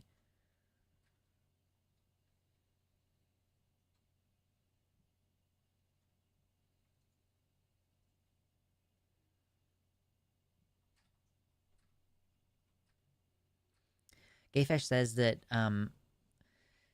people observing this think that some members of the pod from 1987 are still alive and are bringing this trend back. My headcanon, Gayfesh says, is that it's been going on longer than this, but because orcas are a matriarchal society, the grandmother is the leader of the pod. My completely conjectural idea is that it's a ceremony passing leadership from one generation to the next. Like the matriarch is getting on in years, so she's like, okay, daughter, it is time to wear the ceremonial fish. Oh, the ceremonial fish. Oh man, that's so funny. I love that. It would make sense though. Like that is a plausible explanation for why this behavior is suddenly emergent after God, like almost 50 years. Or yeah, it was 87, so it's almost 40 years. Yeah, I can do math. Trust me. Yes, like pallbearing. Right.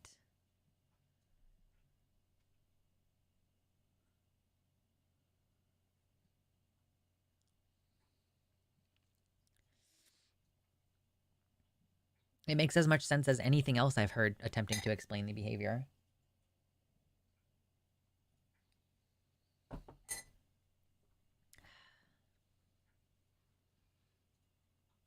Each orcapod has its own language and culture. Male orcas travel to another pod to breed and then return to their family. Fun. Orcas are dolphins, and I just confirmed that they are also a species that sleeps with half the brain at a time. So they literally are just always awake because breathing isn't a subconscious action for them.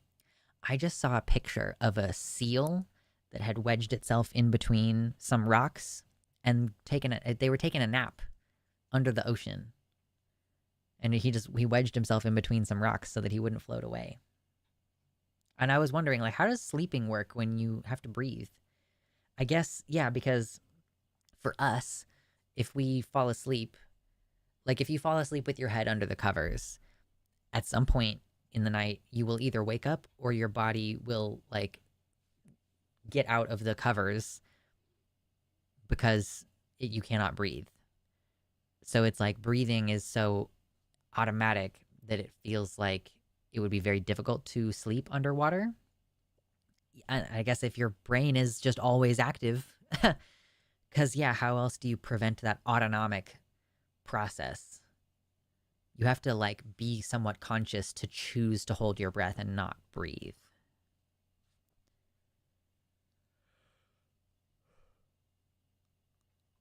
Oh my god, yawn. I'm so sleepy. Sleepy.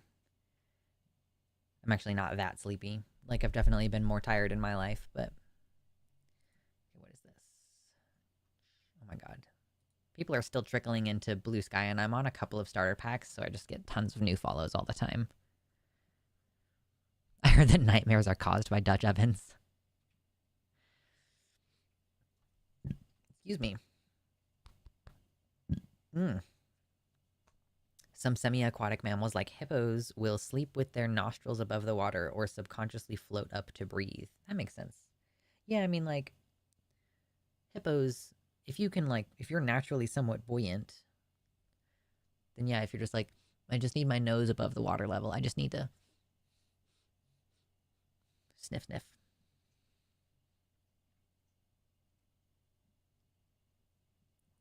The half-brain thing has always been wild to me. Like, can both halves remember all the activity, or are there whales out there every 12 hours just being like, where the hell am I? Where the hell am I? That's never a good feeling when you wake up.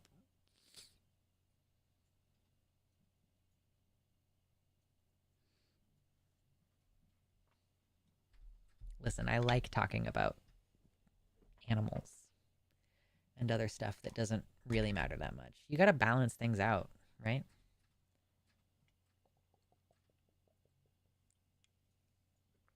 Cool zoology facts interspliced with various political catastrophes.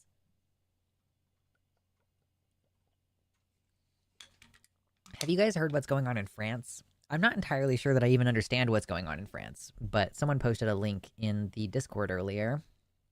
At the Washington Post, I can't click this article. For anyone curious, the name of the orca who carried her dead kid is Talequa, and she carried it for 17 days.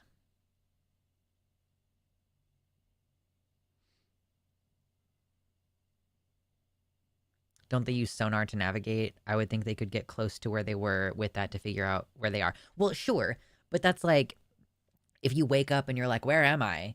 And then you fucking look around with your eyes and then you observe where you are. Like, yeah, they could probably wake up and use sonar to determine where they are, but there's still that initial feeling of like, where am I?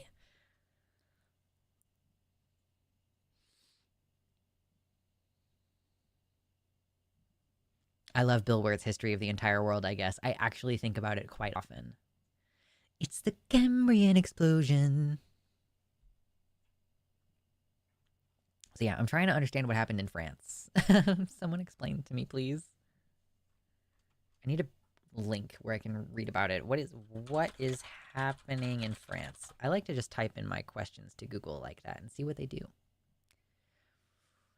Ay, ay, ay, ay, ay, ay, ay. So apparently France's government has collapsed. What?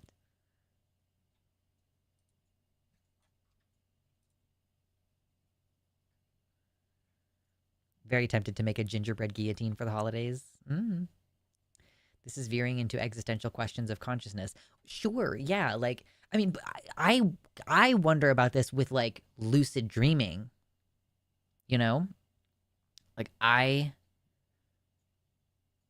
when you're asking questions of like what is consciousness, how do other animals perceive the world, like what is your perception of memory if half your brain is active at all times. But I've wondered this, like human perception of like lucid dreaming. I used to think that lucid dreaming would be, yeah, like a weird existential crisis, or that your sleep would maybe be less restful if you are literally unconscious, but you are conscious of being unconscious.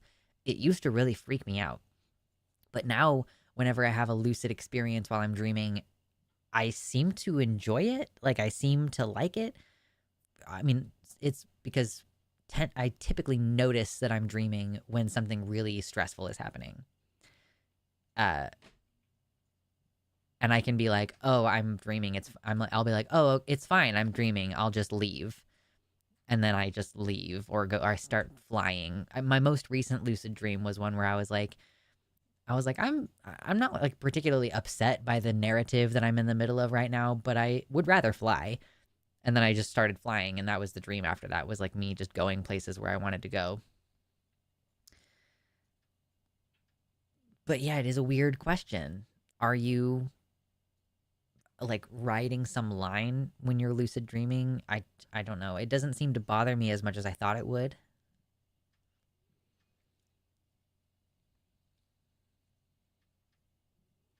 I did see that Libs of TikTok was banned off of Blue Sky. I don't think she was insta banned. I think it took a couple of days, but okay, hold on. Let me get my headphones.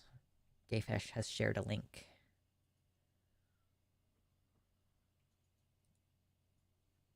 Oh, hi. Thanks for checking in. I'm still a piece of garbage.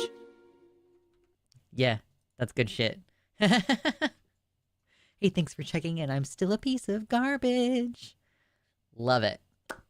I do. I also love how he just uploaded that 5-second video. That's straight up. That's on the Bill Wirtz channel. That is not even. That's not a clip from a fan channel or anything. This is the whole thing, and it has 28 million views. Ah! My curse. Every time I realize I'm dreaming and become lucid, I wake up. Oh, that's a bummer. Just watched this PBS Nova coverage, and the stuff about split brain people in their hands knowing different stuff than they can verbalize is awesome and terrifying. Yeah, I watched a CGP Grey video a long time ago, and I think that Gray created some footage to demonstrate some things that were allegedly happening with the split brain patients. And some of the stuff that he portrayed was uh, like the right hand picking out a shirt and the left hand smacking it away or something like that. Left brain, worst brain.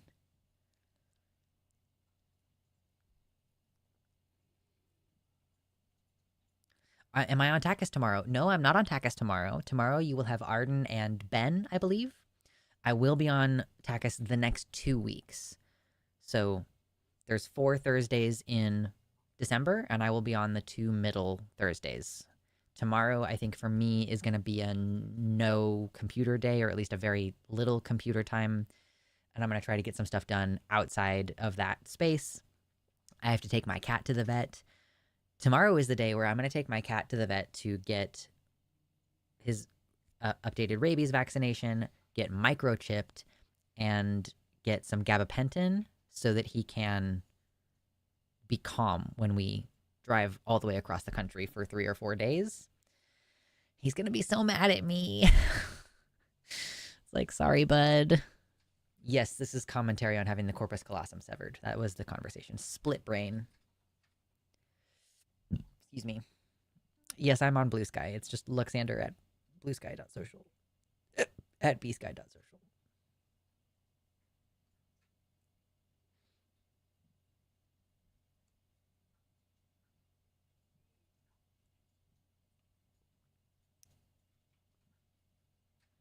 Blue Sky is getting really good at blocking the MAGA that immigrate over to get their enragement. Their enragement fix on. Yeah. One thing is that I don't think Blue Sky notifies you of what action they choose to take. Cause like I've reported people's accounts and I've reported people's tweets before, but I don't think I've ever gotten an email or a notification that's like, by the way, here's the action that we took regarding that account. I reported a bunch of accounts that were saying like there are only two genders and stuff. Like I think that is against TOS on Blue Sky, but I have never gotten an update on what they do with that information.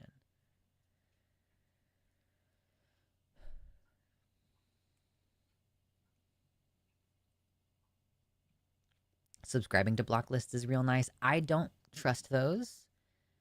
I've seen all kinds of dumb shit happening with block lists. So I block who I want to block. Thank you very much. I'm not gonna arbitrarily subscribe to one of those.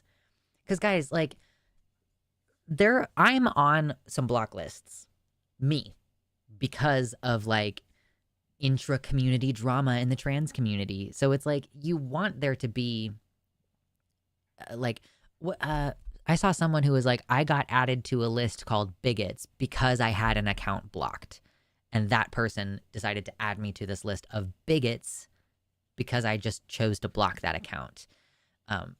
So yeah, I don't know, man. Like, I'm not gonna like tell you not to use a block list because I know that is a thing that people have been using since Twitter.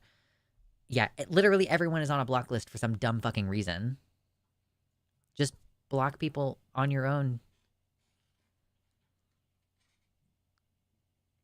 Yes, being on a block list because someone 4 years ago said that you were a mean, rude person to someone they liked. Yeah, there is a good chance that I'm on block lists for stuff that happened 6 years ago that maybe I don't agree with that anymore.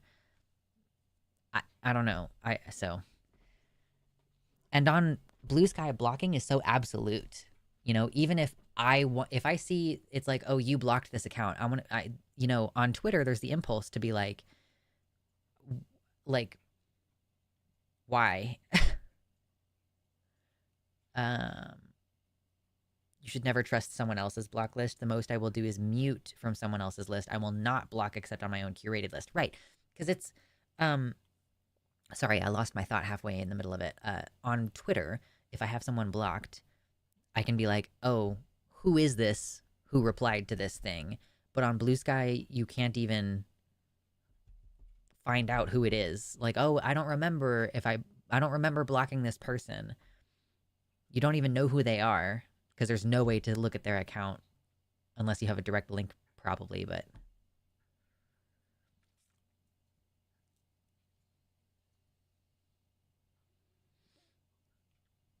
agree. I like that the general attitude at Blue Sky is to block and not engage. Like, you're not getting any dopamine from me. Go away.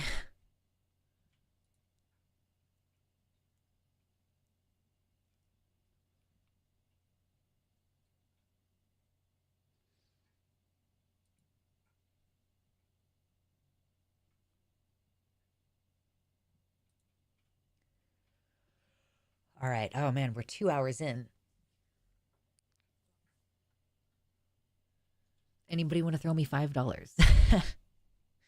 I want to show you what's in the box, but I can't show you what's in the box unless we hit the donation goal for today. So sad. I'm gonna cry.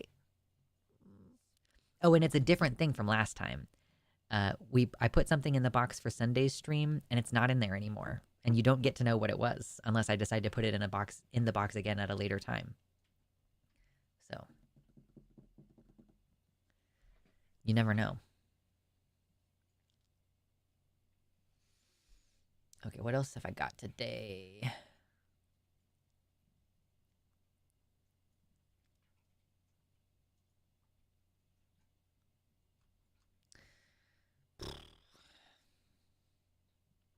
What if I gift some memberships? Yes, that does count. If you gift the memberships during stream, or get your own membership during stream, that does count toward the daily donation goal. Although, what I will say is that any money that you give me through YouTube, I will not get until next month. and YouTube will take 30% of it. So if you would rather me have like, I can more actively use the money soon after you send it to me, and also only have the payment processor fees, going directly to the website is better. But that's your choice. I left the super chats open for a reason. You can do that.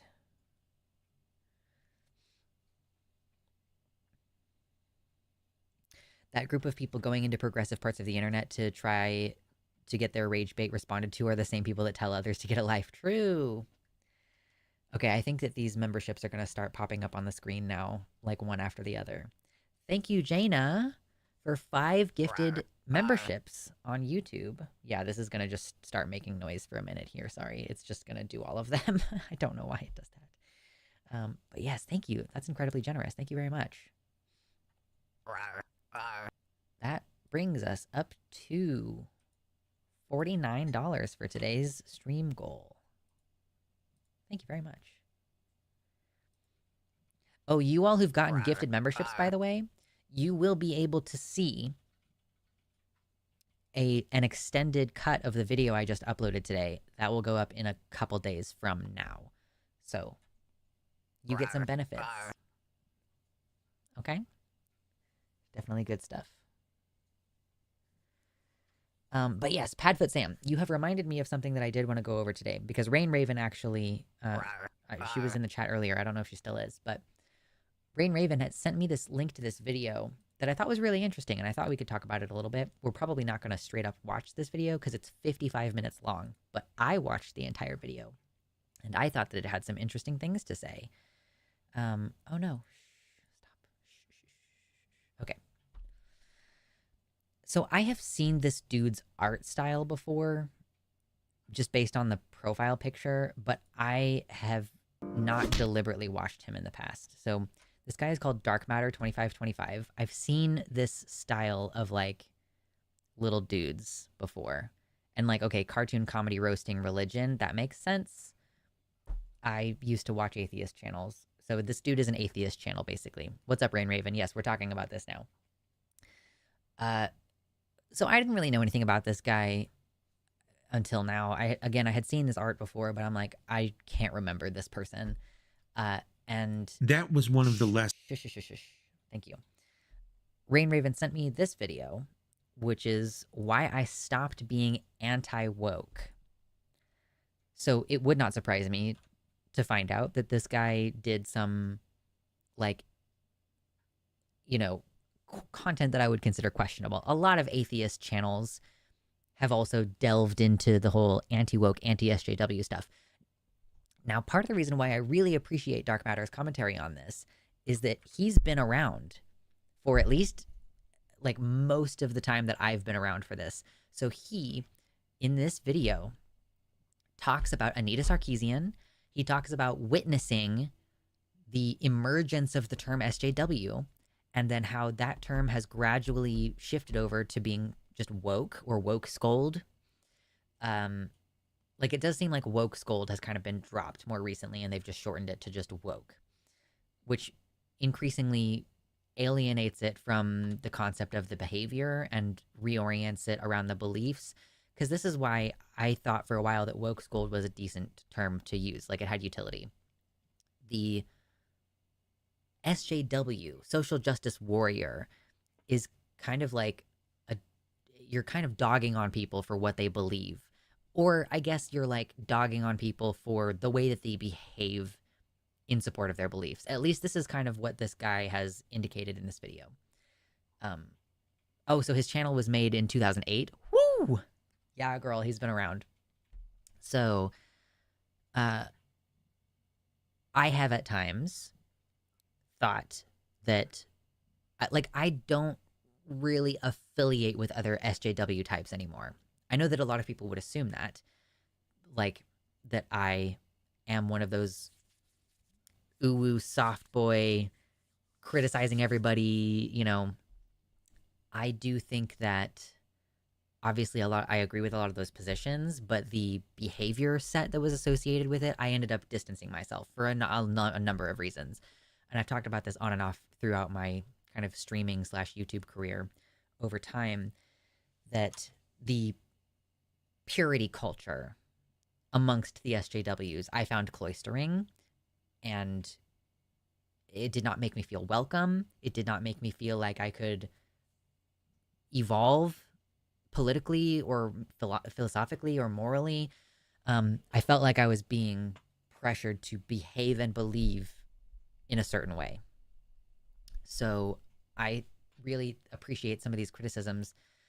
Basically, Dark Matter 2525 in this video describes how he used to be anti-woke, and that this started basically with him. Where does he say this? So really, he's like, what I was really upset by was, come on, dude, why you be like this? Give me the, it was just some text on the screen. Why did I, why am I scrubbing and finding it there and then it's not there? Why are you doing this to me? Okay, there it is. Like, why is it literally the image showing up when I'm hovering over the scrub wheel? But then you're not taking me to that. Anyway, so he did not like woke people, or SJWs, because of these criticisms. That he thought that they were obsessive, easily offended, hypocritical, and lacking in self-awareness. And so he does bring up Anita Sarkeesian, and part of the reason he brings her up is that she, with her content, was basically like obsessive in the sense that, you know, you can go over all the details of a game and like find something anti-female or find something racist or whatever. And easily offended being like, yeah, you take issue at the smallest possible things. Hypocritical, like you give a pass to some people and not to other people, and lacking in self-awareness. Like lacking the awareness that it's, I guess, socially inappropriate to be obsessive and easily offensive or easily offended. So this is kind of what Dark Matter is saying, that the real thing that he had a problem with. He is basically saying, like, I didn't really have a problem with the idea that women are underrepresented. It's the behavior of the people who are pointing that out that I take issue with, which is part of why he is now at this point where he's like, I'm no longer anti-woke, because I don't disagree with most of the premises that these people are talking about. What he didn't like was the sort of myopic picking apart of the media that was happening at that time. And throughout this video, he kind of talks more about how these behaviors that he did not like, these traits that he did not like, are now the purview of the anti-woke. And I thought that this was a really interesting conversation, that basically, you know, nowadays you've got these anti-woke channels who have built an identity on this, who have built their careers on this, and these folks do the same shit that Anita Sarkeesian was doing. And like, to be clear, I agree with a lot of Anita Sarkeesian's criticisms, whatever. But from his perspective, you know, these people nowadays, they'll watch like The Last Jedi, and they are obsessively picking apart every little thing. They get offended about every little thing. They're hypocritical because they used to bitch about Anita Sarkeesian doing this, but now they're doing it just about different issues. And they seem to lack self-awareness about how repetitive and obnoxious this behavior is. So really, like, I think it's an interesting sort of study of, you know, what are people actually taking issue with, that this guy recognizes that it was not about the beliefs of these people. It's not feminists. It's not feminism. It's some feminists and the way that they behave that he was taking issue with. And that all of those behaviors are now being embodied by the anti-woke. And so it's easy for him to notice now. It's like, he's like, it's not about feminists being wrong. It's about them being obnoxious. And now it's like not even about necessarily the anti-woke people being wrong. I don't know exactly what this dude's opinions are. because he makes a lot of comparisons to like religion. His channel is making fun of religion because he doesn't like religion. He's an atheist and he has been basically his entire life, like me. Um, and it found from a very young age that it was easy to criticize religion and that there was this, you know, thoughtlessness and immoral behavior that he was seeing from religious people, and like the assumption that he's a bad person but his brother is a good person because his brother is still a believer. So I actually think that this video is quite interesting and has lots of good points to make. Toward the end of the video, he also points out that the face that gets used in all of the anti-SJW videos, and regrettably I have used it as well, but it's that lady who's going like, she was, if you actually watch the clip, she's being completely reasonable. She's raising her voice a little bit, but it's because she's amongst a crowd of people who are being loud. But she's making completely salient points, but her image has been taken out of context and blown up into something that it wasn't actually. And so I do think that that's an interesting study on this as well. But one thing that he does do in this video later on is he picks apart Aliens and Terminator 2 in the same way that anti-woke people do. Like, the anti-woke people seem to enshrine those or use them as examples of how to do these things correctly, how to do strong female characters correctly. But you can go through those movies and do all the same shit that people do now. Like, can you imagine if those movies came out today, what would the anti-woke response be? And yeah, like, genuinely, a lot of the points that he makes are very interesting. And it caused me to think about how I think that, and I'm not saying that this started with Anita Sarkeesian, because it definitely has gotten out of hand in the last few years, but I honestly think that this woke versus anti-woke thing, and specifically in the way that it targets fiction and the way that it focuses on film and video games and art, the manner of these criticisms kind of makes me feel like a bastardization of media analysis, like a bastardization of, like, fundamentally, like, understanding literature and understanding art, like art appreciation and art interpretation, which it kind of makes me, I guess kind of makes sense why I want to do media analysis, because I'm like, I want to do genuine media analysis. I want to think about the themes and the ideas and all this, because like so much of this anti-woke shit is superficial, Oh yeah, if you mention this stuff without talking about Gamergate, then you're missing a huge amount of context. Right. And I appreciate that Dark Matter goes into that, because he basically is, when you're talking about Anita Sarkeesian, you are talking about Gamergate. Those issues are inseparable. Yeah, it's pretending to do media analysis when it's just pushing a social narrative, a political narrative, and it's all superficial shit. Like, oh, well, there's a black guy, it's DEI. Oh, there's a woman pilot, it's DEI. Oh, she's a Mary Sue, and like all this superficial bullshit that completely ends up missing the message. Like, how many people,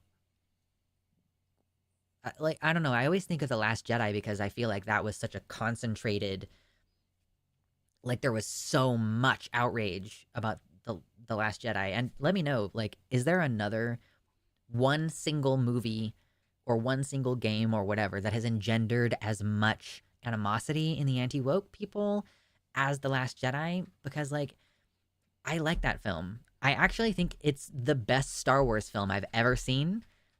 And I've seen all of them, but I haven't seen the older ones since I was younger, so I'm willing to capitulate the idea that maybe I just need to rewatch the originals and whatever.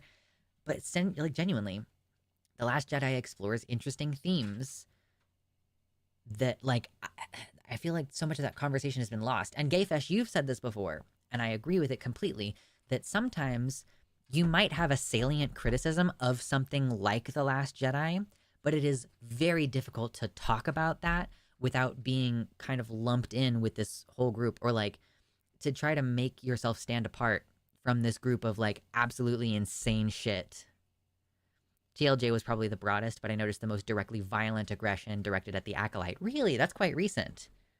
I must have just not been paying attention. Captain Marvel, sure. Captain Marvel, probably another good example. But I just feel like Star Wars has such a deep and broad fan base. Um, I don't know. With Captain Marvel, you're getting to a stage of Marvel movies where people are not even necessarily watching all of the stuff. Whereas, like, culturally speaking, everybody sees the new Star Wars movie when it comes out. Um, yeah, I don't know. Chuck says, I did better media analysis in my film adaptation class in college than a lot of these anti-woke weirdos, and I got a C in that class.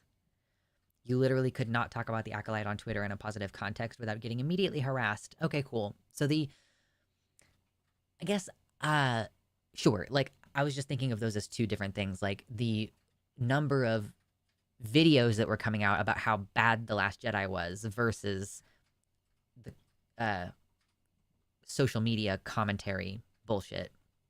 But I mean, they go hand in hand together, sure. Like, they're both cultural reactions. A Wikipedia editor got death threats for updating the birth date of a character who appeared in The Acolyte. Wow. They really did dominate the narrative around it to the point where even people who know nothing about the show have negative opinions about it now. Well, I mean, Gayfesh had some criticisms of the Acolyte, and like I need to. Do you still have a Disney Plus slot open? Because I still don't have Disney Plus. But I have just no urge to watch it, except for the fact that fucking Abigail is in it, but she's barely in it. So, and apparently it was fairly lackluster. Like, there are salient criticisms of the Acolyte, and again, it's just hard to make those criticisms in a context where everybody is hardcore black and white. It's either okay, no worries. It's like hardcore black and white. Either you hate it or you love it, and we're like, culture war as a term, I think, is best served in these kind of situations where it's like there is no middle ground. Like, you're being forced to take sides, and either uncritically you love it or you critically hate every aspect of it. And I do think that a lot of the commentary people here are super fucking lazy because, I mean, again, I know that I already referenced it earlier this week, but Sean's most recent video about the video game Stellar Blade and the kind of response to that, like, people are not really making original content.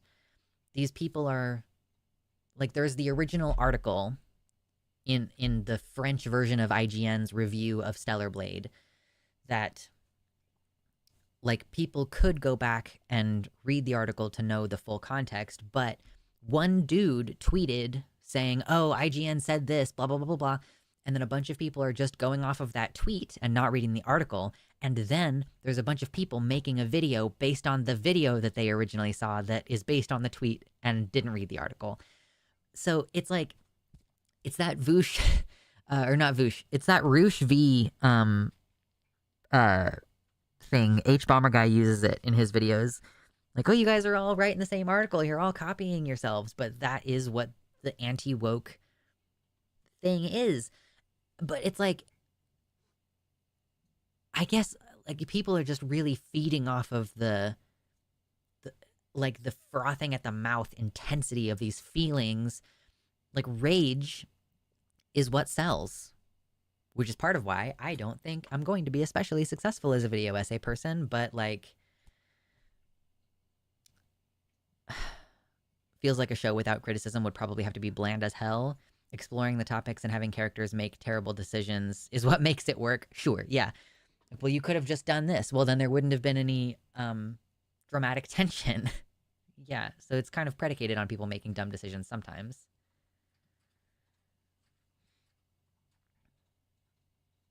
Media studies is a lifetime undertaking. Media keeps changing, and propaganda with it. Yes, like, everything you watch has a message. I mean, I guess except for Stellar Blade, maybe, because Stellar Blade was so derivative of other things that it seems to have not had a cohesive statement that it was making.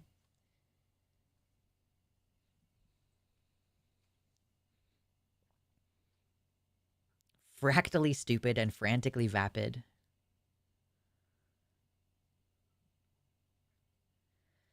Kate says, also, this feels so disconnected from the real world. Like we get sucked into weird little rage bubbles online and we ignore the actual horrors around us. Well, that's part of why I'm like, this is a bastardization of media criticism, because media has a message, period. Media exists in context, period. And a lot of these things have stuff to say about our real world. That is what fiction is fucking for. It's for making commentary about the world. It's for making predictions about the future. It's for commenting on the past. That's what it exists for.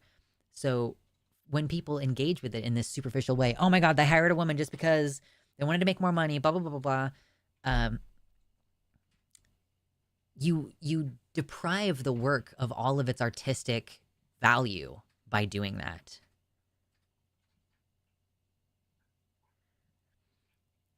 And I think, I talked about this recently, genuinely leftist critique. I think it is great that we have a tendency to do this media analysis thing, because it allows us to inject, like, because we are observing the political messages. Like, what if CinemaSins was completely unironic? True. It's like we can talk about the political message of something and therefore give the political message and like help explain the political message to people who missed it, and thereby sell our political ideas through the lens of the media. And by media, of course, I mean like fiction, and not I don't mean like the news media or whatever.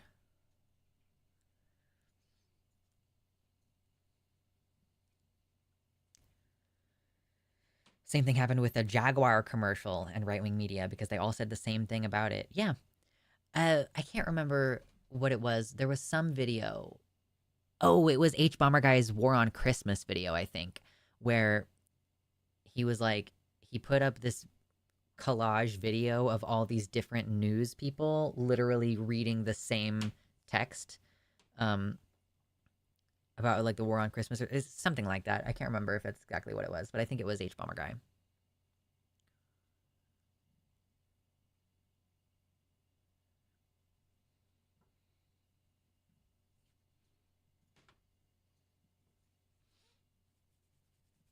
Oh my goodness.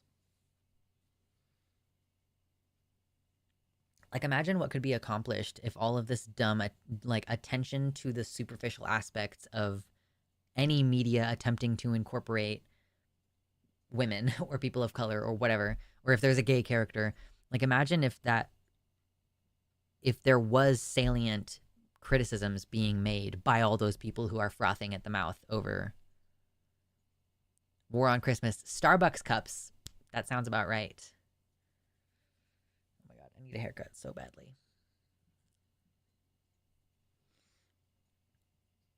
What's up, Bean?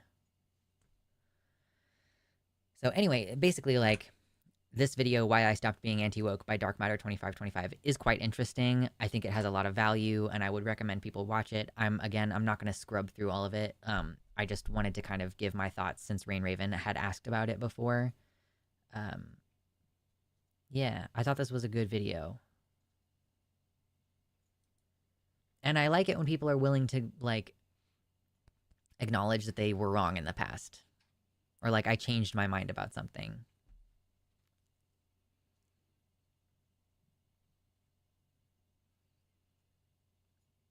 It's a little surprising how many Hollywood movies have anti-capitalist meta-narratives.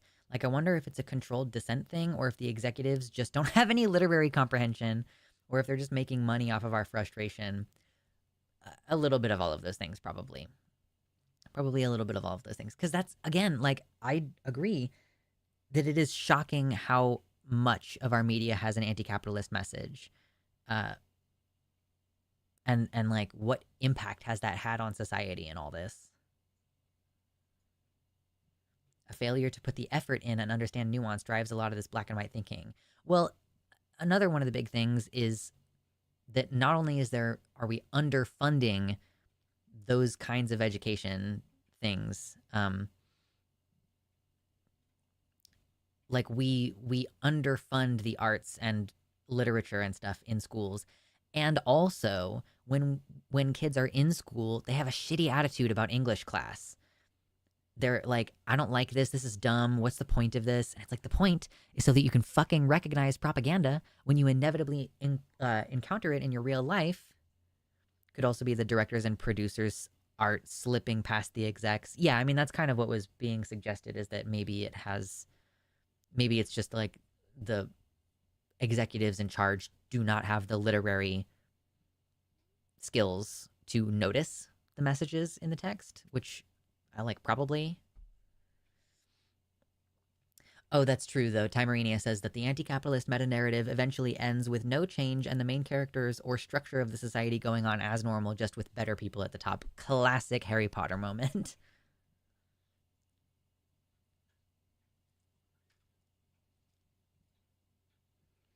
The whole "the curtains were blue" meme ruined a generation's media analysis skills. I guess so.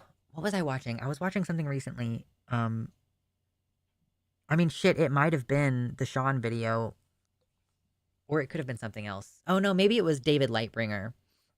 Anyway, either you are using symbolism intentionally as a writer or as a creator, or you are using symbolism accidentally and you're fumbling around. Like, there are things about you that show up in your work, that show up in your creation. And like, maybe you weren't thinking the curtains being blue indicated certain things about the mood of the moment or the viewpoint of the primary protagonist. Like, you know, maybe you didn't realize that you were doing symbolism when you did it, and therefore your work is going to be more clumsy as a result of that. But like, every component of a story is a symbol for something.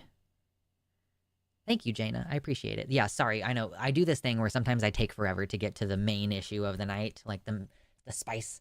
And this is the kind of conversation I would rather be having. I'm sorry. I would much rather talk about media analysis than talk about the fucking Supreme Court.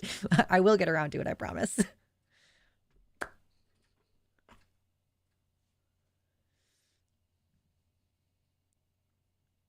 Studio execs have never been very good at picking up on left-wing narratives, and that goes back to the pre-code days. Yeah, true. Fair enough, yeah.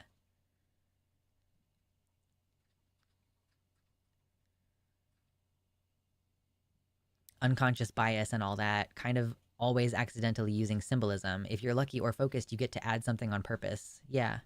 It's okay. I love the foreplay. Yeah. T-Rex says, I have mild disdain with language classes and English, mostly because the books we'd get to read weren't super interesting to me. One of our teachers in high school would swap out some books for fiction instead, which had interesting narratives instead, which got me way more into reading. But the result of that is me actually getting into reading theory. So how good is that actually? Yeah, yeah.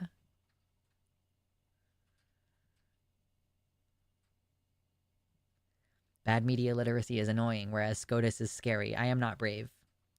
I know. We shouldn't have to be brave. It's not fair.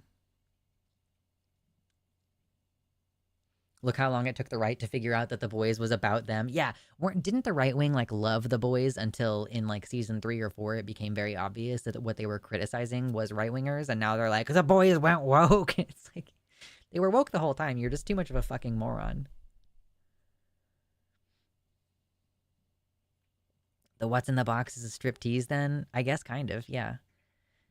Donations. I'll show you what's in the box. What's in the box? And the thing that's in the box might not be in there next time. I haven't decided yet if I'm going to keep it in the box or not. Dude, I tried to watch a video about Josh Cider, the guy who's pretending to be a trans woman and saying aggressively transphobic things all the time. I tried, and I couldn't get very far into the video because he is so cringe. Hunty, he is so cringe. I cannot with that. But it was something someone put in the Discord recommendations, and I was like, oh, I want to watch this video and see if I have anything to say. And it's like, I don't have anything to say. It's just so cringe. I was wondering what you charge for Fansly. It's $5 a month. And I honestly don't post very often, so I'm not going to like necessarily encourage people to go to my Fansly. If you're okay with me only posting pics like once every couple of months. Sorry. I've been gaining weight. I don't feel very sexy. I'm sorry. The right-wingers did complain about season 2 with Stormfront. Yeah, it's harder to ignore that. FD Signifier did a good review on the edgelord movies and shows, having to beat people over the head that characters like the Joker are bad examples of people, and in fact, yeah, not people that they should be emulating. It's a shame that media analysis won't reach the most deeply entrenched people who need to hear it the most. I know. Again, I'm not trying to change the world anymore. Like, I'm going to be able to change things maybe locally. He's pretending to be black now. Then a vid came out of him saying the N-word, and I haven't heard of him since. Yeah, what was... I'm still a piece of garbage. That tab is still open. Let me go to my history. What was this video? The video is I tricked Josh Sider into an interview with the Daily Wire. It's a fake interview with the Daily Wire. But yes, and then now he's pretending to be black. He's got the Black and Mild cigar and a do-rag, or at least maybe it's just a t-shirt in an attempt to make a do-rag. And it does seem like he tried to say the N-word like right at the beginning of this video, and then this person, Alex Novell, just cut it off before he could actually say it. Yeah, he does. It's like he seems to start doing it.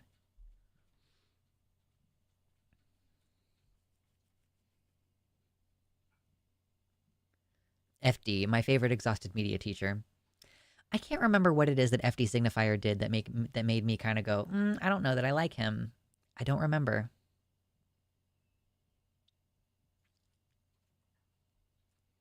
Can anybody help me remember? What did FD Signifier do that might have made me go, I don't know. I don't know. I don't know. Hello, Skeptoideus. Welcome in. No, I'm sure he does say it. I'm sure Alex Novell just cut it out of this video.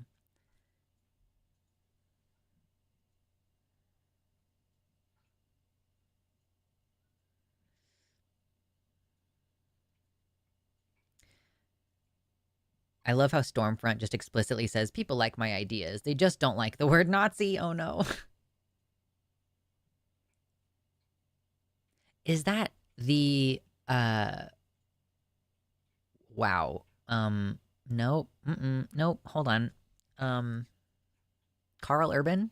Stormfront? Is that the Carl Urban character? I need to watch The Boys. I just hear that it's kind of emotionally intense, so I haven't gotten around to it yet, but I really would like to watch it. Not gonna lie, I knew a right-winger who didn't think The Boys was criticizing the left.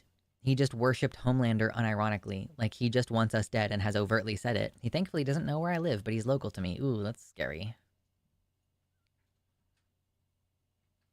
FD Signifier is one of those people who are like, we need to stop drama, while pointing fingers and starting more drama.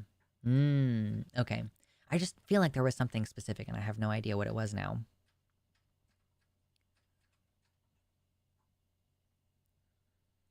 Carl Urban is Billy Butcher. Okay, cool. I haven't watched The Boys, but do they become men? Boys to Men? Genuinely my favorite version of I Bless the Rains Down in Africa is by is the cover from Boys to Men. It's really good. Do do do do do do do.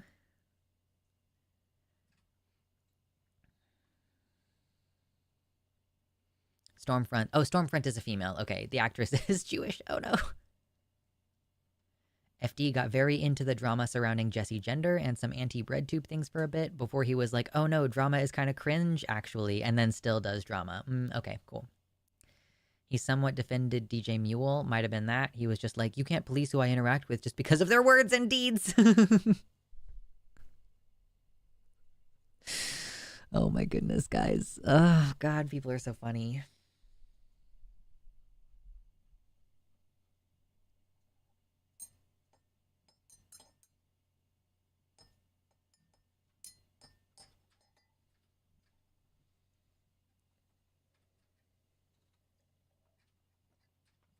Dude, jasmine tea really fucking slaps. It just really hits the spot. IMO The Boys is fine to skip. It's well written, but it's also very stressful to watch and doesn't really say anything meaningful. Like, if you wish you hadn't watched The Sopranos or Invincible, then you should probably pass on The Boys. Bro, I love Invincible. I need to watch season 2. I haven't yet, like, watch season 2 of Invincible because I've already been spoiled on some stuff. Is stream lagging for anyone else? It does look like it's lagging. Yes. YouTube is not receiving enough video to maintain smooth streaming. I don't know why that is, but it is happening. Yeah, I'm sorry, guys. I can't do anything about that. It's not within my control. We pay for good quality internet, and sometimes shit just happens. The Boys covers important stuff, but it's nothing you don't already have well-reasoned opinions on. Okay, fair. I just think, like, I mean, if I'm about to start doing media analysis, it makes sense to watch things that I haven't watched before so that I can maybe have an original opinion about it or, like, come at it from a particular angle. The latest season of The Boys was way less insightful or fun or interesting, in my opinion. Okay. Invincible way better than The Boys IMO. I loved Invincible season 1. It's so good. I've rewatched it multiple times. It's so good. I'm using T-Mobile, so I can't tell the difference. Shots fired at T-Mobile, y'all. Oh my gosh. Yo, can we get to 100 likes? Oh, we're so close. We're only 10 away. Surely there are 10 of you in here who haven't done it yet.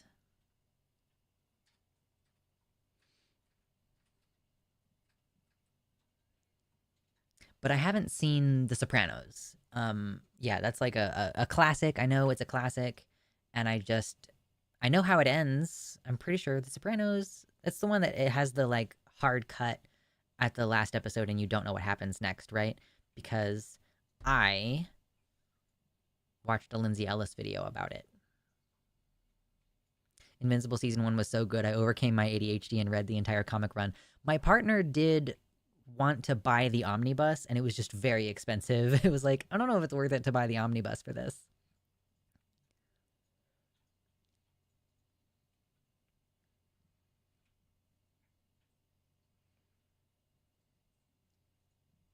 How dare you forget to like the stream? I will enter your walls. I'm stealing Demon Mama's thing, apparently. I'm in your walls. Anyway.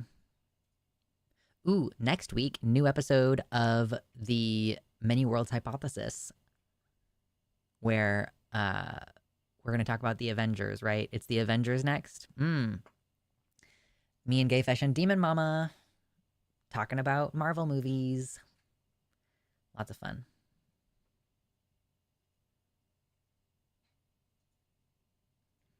Earlier, you said we shouldn't have to be brave, but TBH, most times when bravery is required is a situation where the brave person was not given a choice. Yeah, I mean, that's kind of that's kind of what I'm saying, is that it's not fair for us to be put in situations where bravery is necessary to get through it. That's kind of what I'm saying. Is like we shouldn't have to be brave, in the sense that what I'm saying is we shouldn't be put in situations where we have to be brave. That's kind of what I was trying to say. No, I already have too many gay people in my walls. What are you saying, T-Rex? Do you have something you need to say? You got another confession to make. I will fight all the people in your walls. No. That feel when the neighbors are, like, putting up fucking pictures on the wall for, like, numerous hours of the day.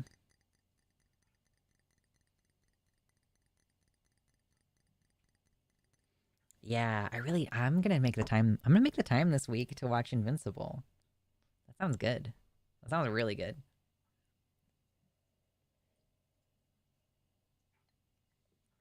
We love J.K. Simmons, you know? We love racially accurate casting for the Asian characters. My lawyer said not to make a definitive statement just in case.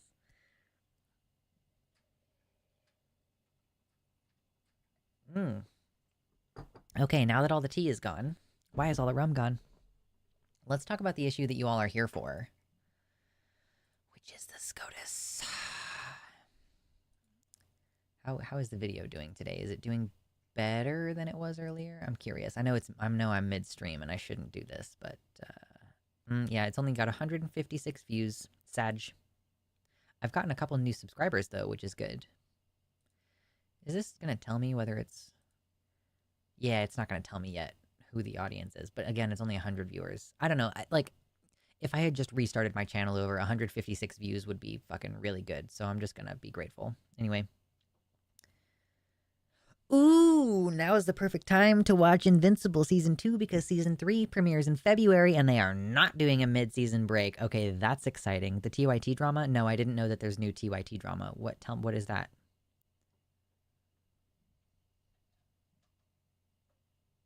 Yes, exactly, Skeptoideus. We have to ask the important questions, like, would you smash?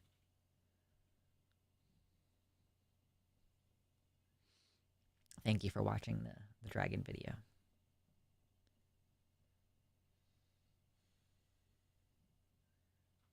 Least surprising Seb reveal. Oh god. Okay, what am I doing? I was in the middle of something. Oh, it was going to Blue Sky to Alejandra Carballo.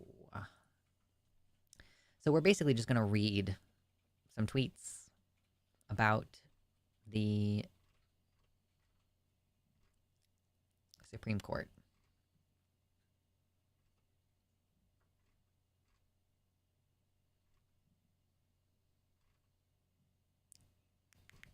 Where does it start? Okay, here it is. Found it. Found it.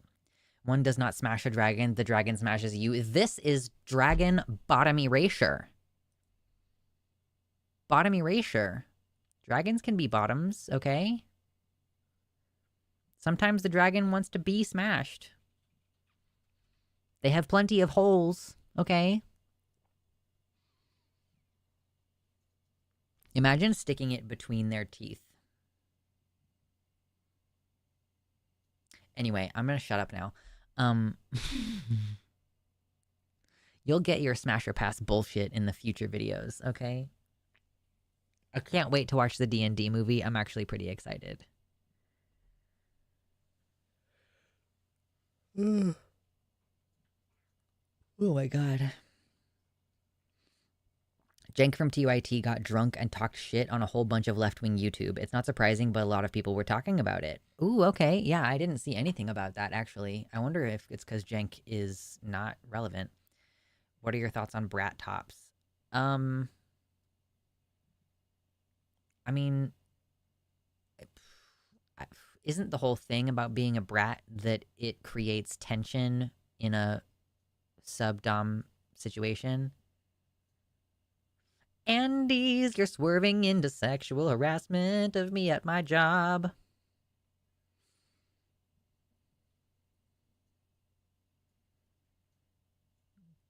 Oh no. I don't even want to repeat that, Skeptoideus.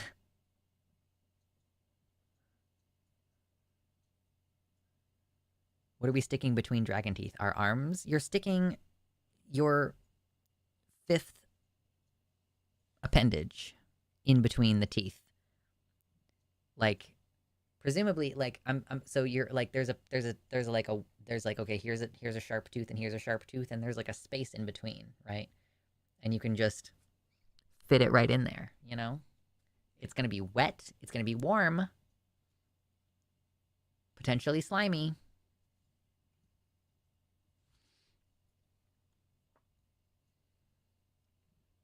Tops can be subs. Yeah, but I'm saying, like, okay, so I guess, yeah, so, well,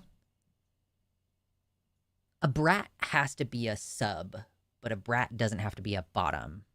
These are different terms. But I know that people use the terms top and bottom differently in different circumstances.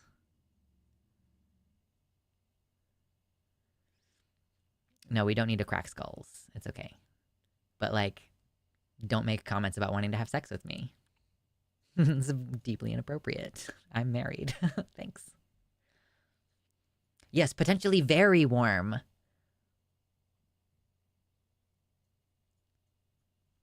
Why are we discussing the logistics of hot dogging dragon teeth? Because I said so. Okay, we've got 101 likes. Nice. I'm satisfied now.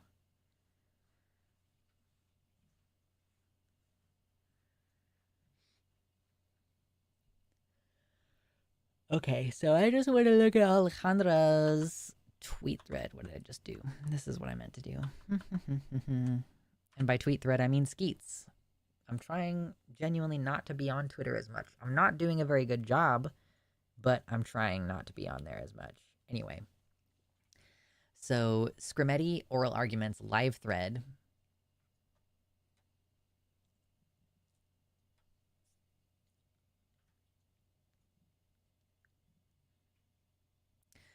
Okay, so the first question from Justice Thomas asks why it's not an age-based classification rather than a sex-based classification, because we have already established that children do not have the same rights as adults. They do not, basically children are like the ultimate permanent second-class citizens, because it basically has been determined that like they have some rights independent of their parents and everything, but they do not share the same constitutional protections. That's why it's legal to assault children.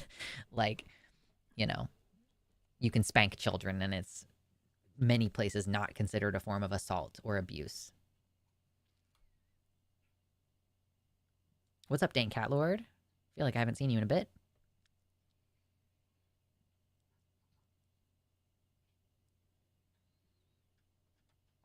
What is this chat? This is a great question. What is this chat? What have I done? What have I will have done? Anyway, because it would be much easier to just be like, well, children don't get to have this because they don't share the same constitutional protections. Whatever. SG Prelogar. Who is this? SG. What? SG stands for something. Responds saying, it can be both, but you can't get lower classification and scrutiny by having multiple clarifications. Roberts raises the question about Europe and asks why courts should even get involved and that these decisions should be left to legislators. Why? Why legislators and not doctors? If you're like, well, the courts shouldn't be involved in making these decisions, like, why the fuck should these decisions be left to legislators? Why? Why?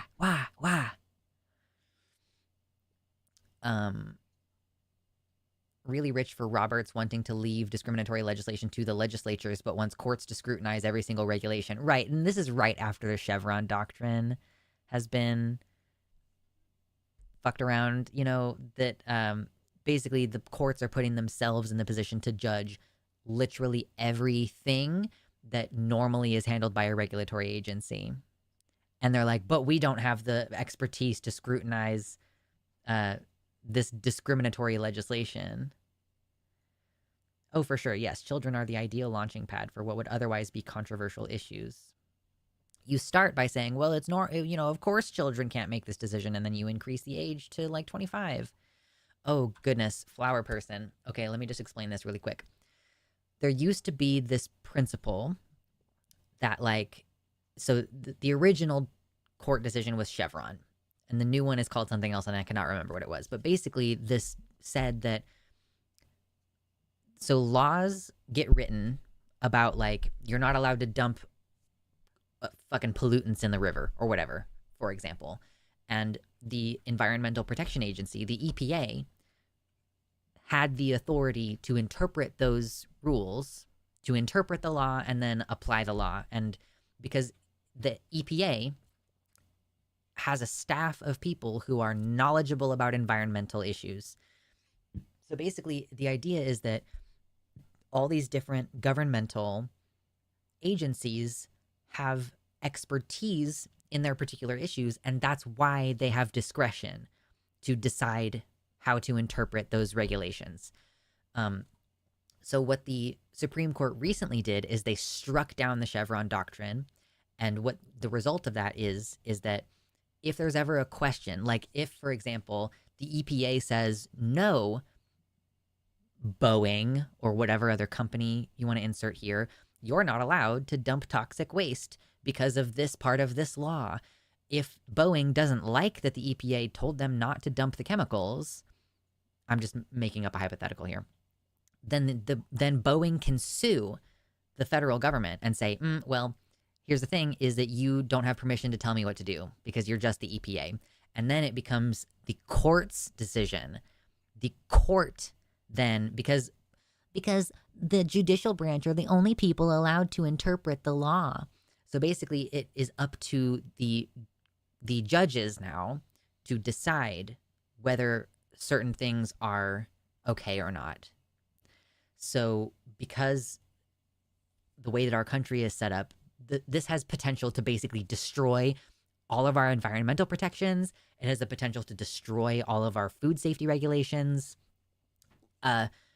Because the judges, it's like, first of all, the judge can't be an expert on everything. That was the whole fucking point of the Chevron doctrine originally, was that one judge, or even all the judges in the country, their job is to interpret the law. Their job is not to be an expert on environmental stuff. Their job is not to be an expert on epidemiology.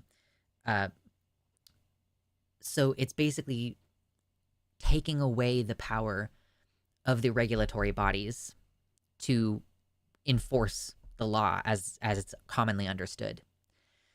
So, and of course, there's the issue of like individual judges are, they tend to give decisions based on who appointed them. So if you have a lot of Republican appointed judges, they're going to tend to side with corporations, and maybe they're friends with these people, and maybe they take, like with the Supreme Court, it's not even illegal for the Supreme Court to basically be like, I'm taking a bribe to make a certain decision.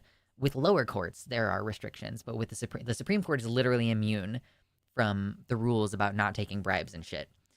So yeah, the situation that we're in now is that judges are going to decide every situation where there is a question of, like, what does the law actually say in terms of the regulatory bodies, which are part of the executive branch. Like, that's why the president matters so much. I know that people are like, why does the president matter? Like, he's just one guy, but he appoints members of his cabinet, and he gets to decide who's like running these agencies.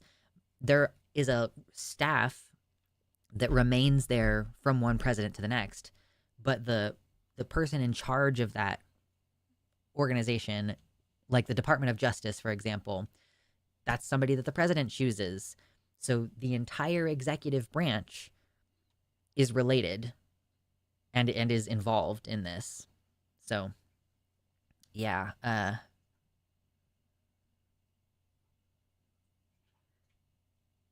anyway, I'm so glad that I had to understand what that Chevron doctrine is, and now I get to explain it to people. Yay! I was a bit happy that they at least brought up the fact that the Tennessee law could apply to adults. Yeah. So yeah, let's get back into this.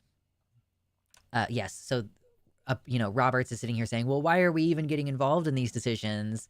But also, I have decided that I get to have unilateral decision-making about every single thing that goes through a regulatory body.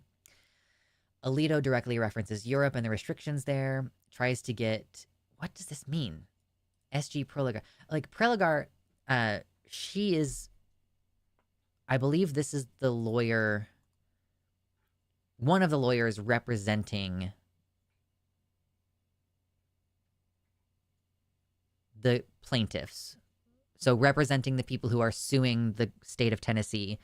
This is the premise here. Some trans children and their families are suing the state of Tennessee for making the trans care for minors illegal. So it's these plaintiffs versus the state of Tennessee, or versus the United States government, or whatever. So yes, Preligar, I believe, is one of the attorneys representing the trans kids and their families. So Alito tries to get Prelogar to revoke her statement that this care is overwhelmingly supported by the evidence. She refuses and disputes that assertion. Alito, again, leaning heavily on Europe.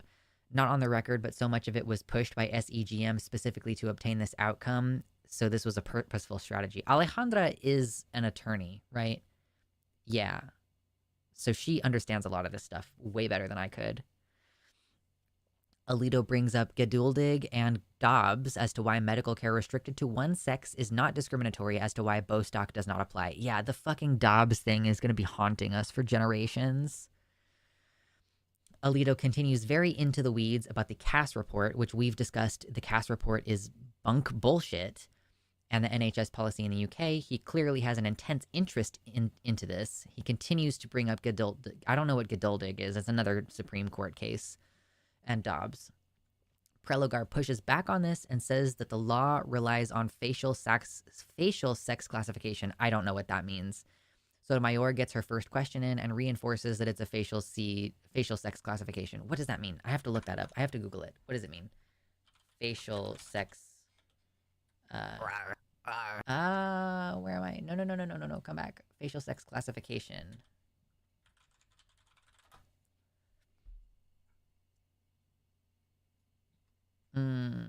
Thank you, Chuck Grape, for the $5 dono. Thank you so much. I appreciate any and all donos. They are all going toward me moving. So I appreciate that.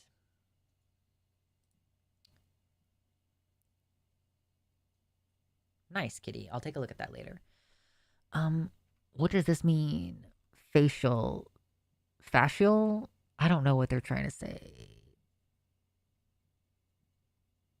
Like sex classification in a superficial way? I don't know. I'm not finding the answers that I'm looking for on Google. Anyway.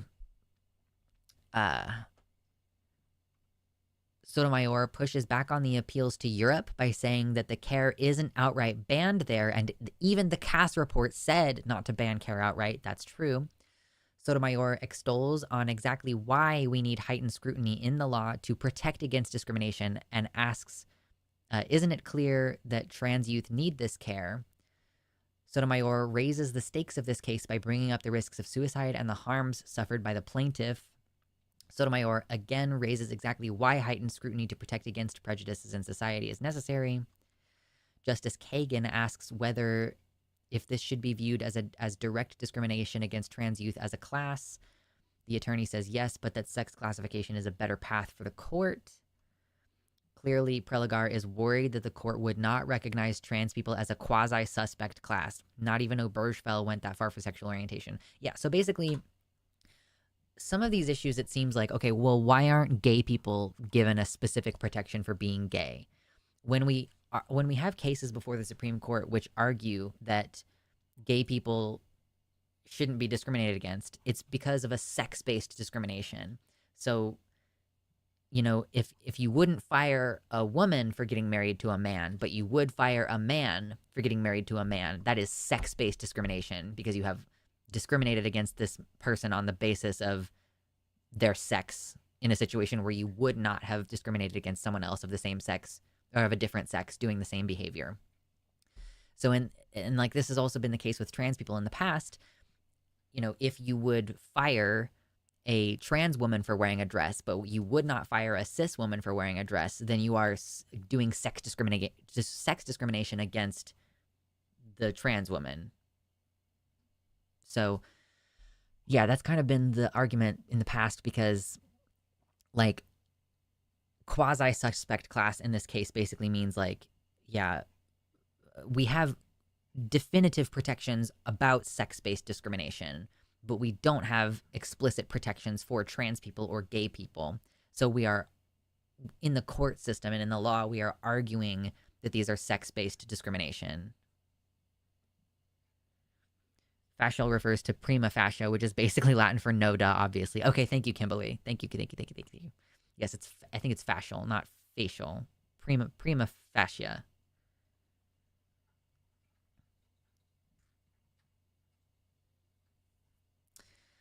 Okay, so Kagan again gets at the tension here that the precedent calls for more explicit protections, but the conservative justices are moving in the other direction.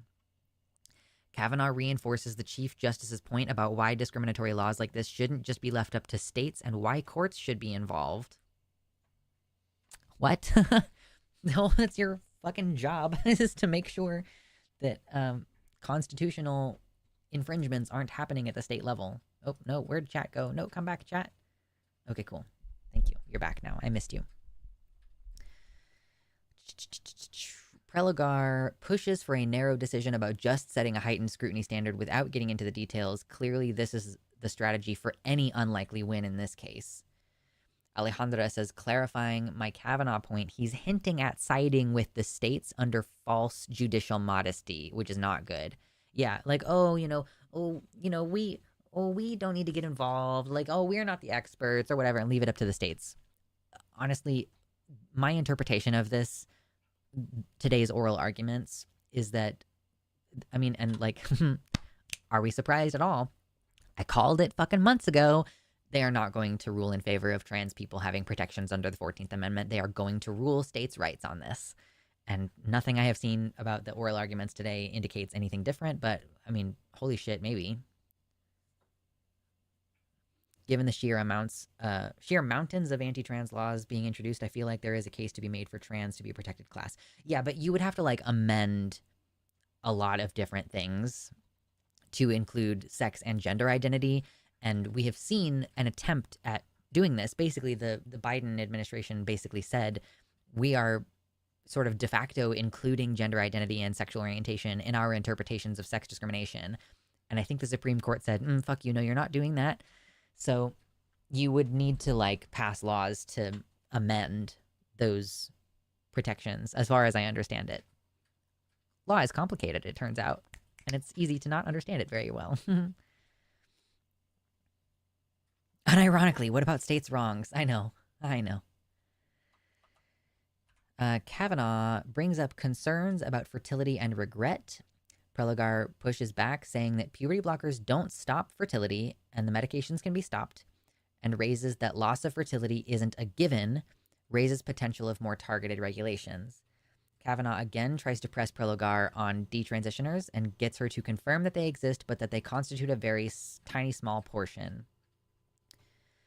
Kavanaugh also brings up Europe, the UK, and Sweden, says that this is an area of debate. Why should the court step in at this point and constitutionalize this area? And then proceeds into a question regarding trans sports. Girl, I know that you have to comport yourself in a certain way in these situations or you will be removed. But girl, watch me be like, that is not relevant to this case, Your Honor.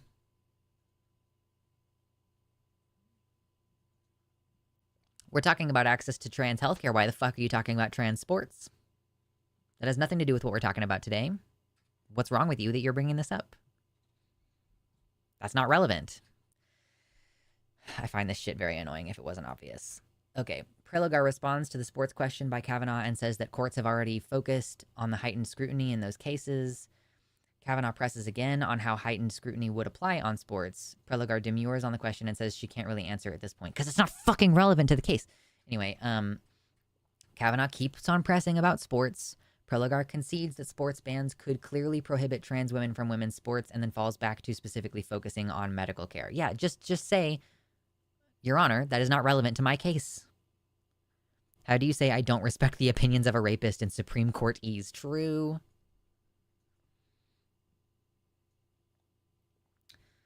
Amy Coney Barrett also pushes back on the tension brought up by Kagan as to why this is a sex-based classification and not a targeted policy, but does so by citing Arlington Heights, which indicates a belief that trans people would not be a quasi-suspect class. I'm not familiar with Arlington either. Coney Barrett brings up hypothetical about a drug for gender dysphoria approved by the FDA but is banned by a state. Wouldn't that bring up an Arlington analysis for a quasi-suspect status? Prelogar agrees that scenario would potentially bring up an Arlington analysis. Again, I don't know everything about this. Hey, Jana, welcome back. Amy Coney Barrett asks about whether there's even a du jour. No, that's not how you spell that, baby. Alejandra, I know that you are a Spanish person, a Spanish-speaking person, but that's du jour. Like du jour. not whatever you just wrote. Anyway, history of discrimination against trans people. She says maybe there's only about 3 years that trans people have been targeted by the laws. And then Prelagar, like a fucking idiot, concedes that there is no history of government discrimination against trans people, as if Pride itself does not exist because of laws cracking down on trans people by calling them cross-dressers. Like police, like, are we just saying like police didn't break into bars and strip search people and arbitrarily arrest them based on what they were wearing?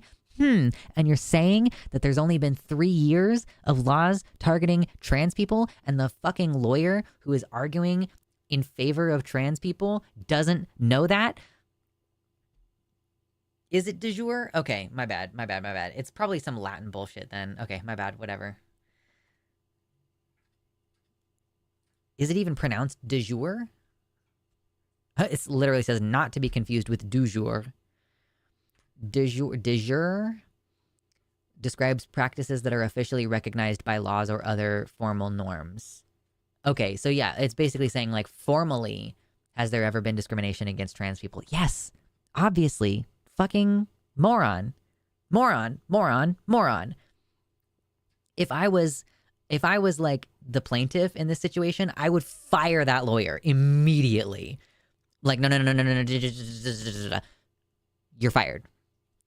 What is wrong with you? How stupid are you? What the fuck? Like, you're not gonna win anyway, but just straight up saying there has never been any de jure discrimination against trans people, like, what the fuck is wrong with you? Oh my god, dude. Oh my god, I just can't with that. Anyway, Prelagar mentions that there is clearly historical discrimination against trans people by private actors. Amy Coney Barrett again pushes on this and then brings up Cleburne and the hesitancy of courts to recognize suspect classes. Okay, well, that's why they're not making an argument that this is a suspect class. It's a sex discrimination case. Amy Coney Barrett asks if the resolution of the case does not settle the substantive due process claims for parental rights, which were not brought up on the questions presented before the court. Like parental rights. Oh, de jure means of law. Thank you. Good call. Yeah, like the parental rights conversation is another one to be had here. It's like, do parents have the right to access medical care for their children and make decisions for their children? I personally think that the sex-based argument is stronger, but yeah, I don't know. Now for Justice Ketanji Brown Jackson, she again tries to narrow this to the specific question of fascial sex-based classification and pushes for heightened scrutiny application. Prelagar and Justice Jackson engage in a lengthy back and forth, reinforcing that this is a sex-based classification. Jackson brings up Loving v. Virginia and how anti-miscegenation statutes operated. Yes, thank you. Okay, here's the deal. Loving versus Virginia is the case that legalized interracial marriage, or basically said that you cannot make interracial marriage illegal. The justification that was used prior to Loving was that, well, this law doesn't specifically target Black people. It targets everybody because no one is allowed to have an interracial marriage. And of course, Justice Jackson is in an interracial marriage. I believe her husband is white. So for her, that is a personally relevant thing. And like, yeah, and like you may remember more recently that this was also something that conservatives would say about gay marriage. Like, oh, well, you know, gay marriage being illegal doesn't just impact gay people, okay? I can't marry a man either. You know, some hypothetical conservative man. So it's like, okay, but you're just making up bullshit because obviously you as a man who is straight are not going to try to marry a man. So in reality, this law does not impact you. And so, yeah, like Loving v. Virginia used, and I think that this argument does come up from the lawyer who is arguing in favor of Tennessee's ban. That like, well, this isn't sex-based because it impacts everybody. Like, but it is sex-based because it doesn't really impact everybody. Like, a cis woman is not going to go on transition levels of testosterone in order to treat any medical condition, really.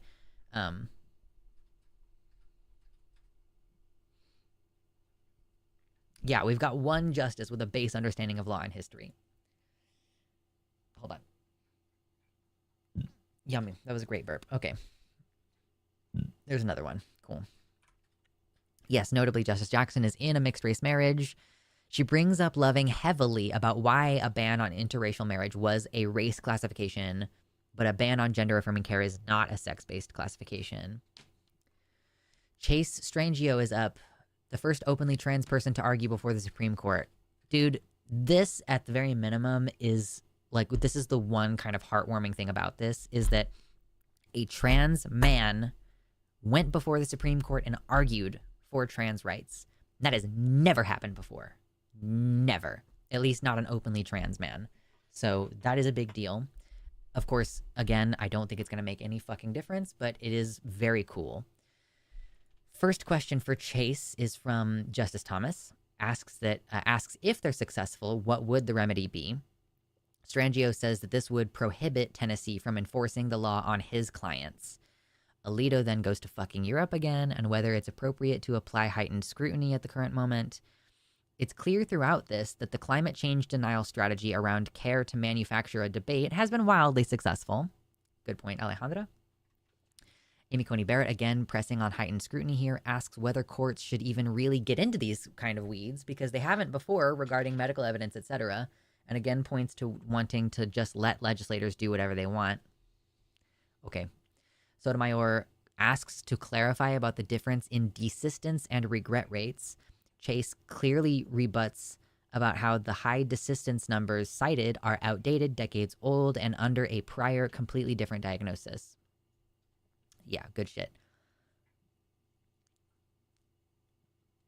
They went over the whole this isn't discrimination at all thing really hard. Yeah, true.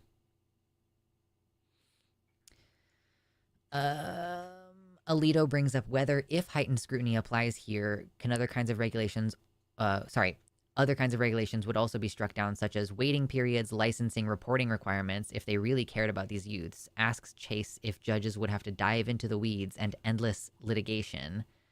This point by Alito about judges being in the weeds on medical policy is absurd, considering how the court just empowered itself to get insanely complex questions of technical knowledge in administrative law under Loper-Bright. Yeah. Yeah, again, lawmakers practicing medicine without a license. Maybe fucking stop. Stop.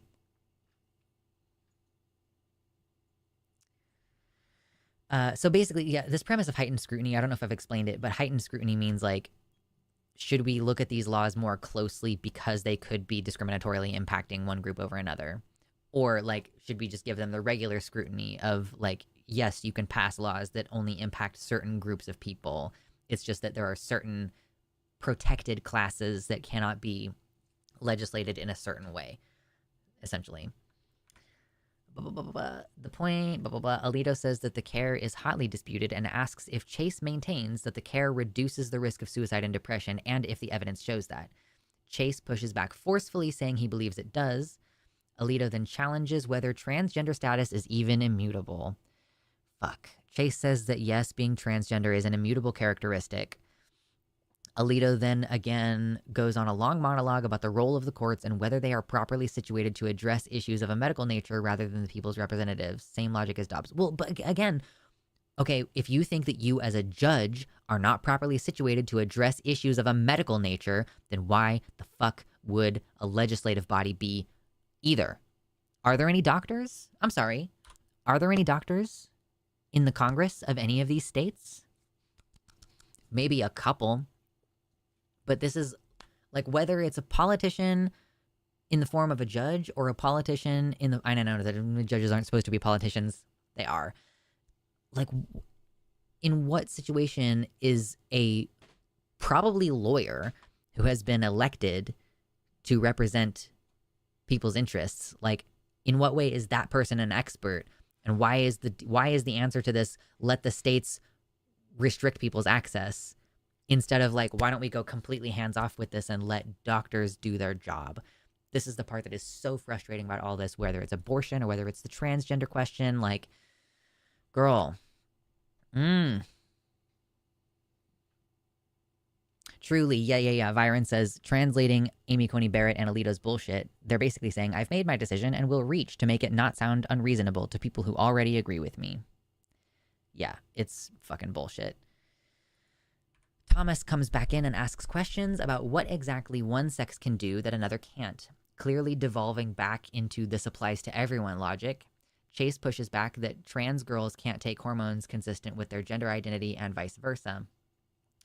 Alito circles back to the question of immutability. Chase says that the record shows that it is rooted in a biological basis. Alito asks if it applies to people who are gender fluid, and Chase answers that having a gender identity different than the sex assigned at birth is the definition. Alito brings up detransitioners as to why transgender status isn't immutable, presses Chase on it again. Chase says that trans people shouldn't be forced to change in order to obtain constitutional protections. I kind of feel like bringing up that, like, so this case is focused on 2% of the population, 1.5% to 2%, and you're bringing up 1% of 2% to argue that it's not immutable. Like, okay.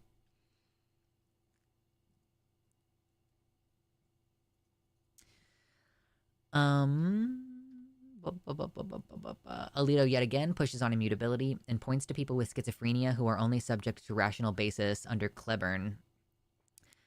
Alejandra points out that Kleburn was wrongly decided. Disability status should receive heightened scrutiny. Okay, so this is a case that is just like still, it's like one of those ones that people think was decided incorrectly.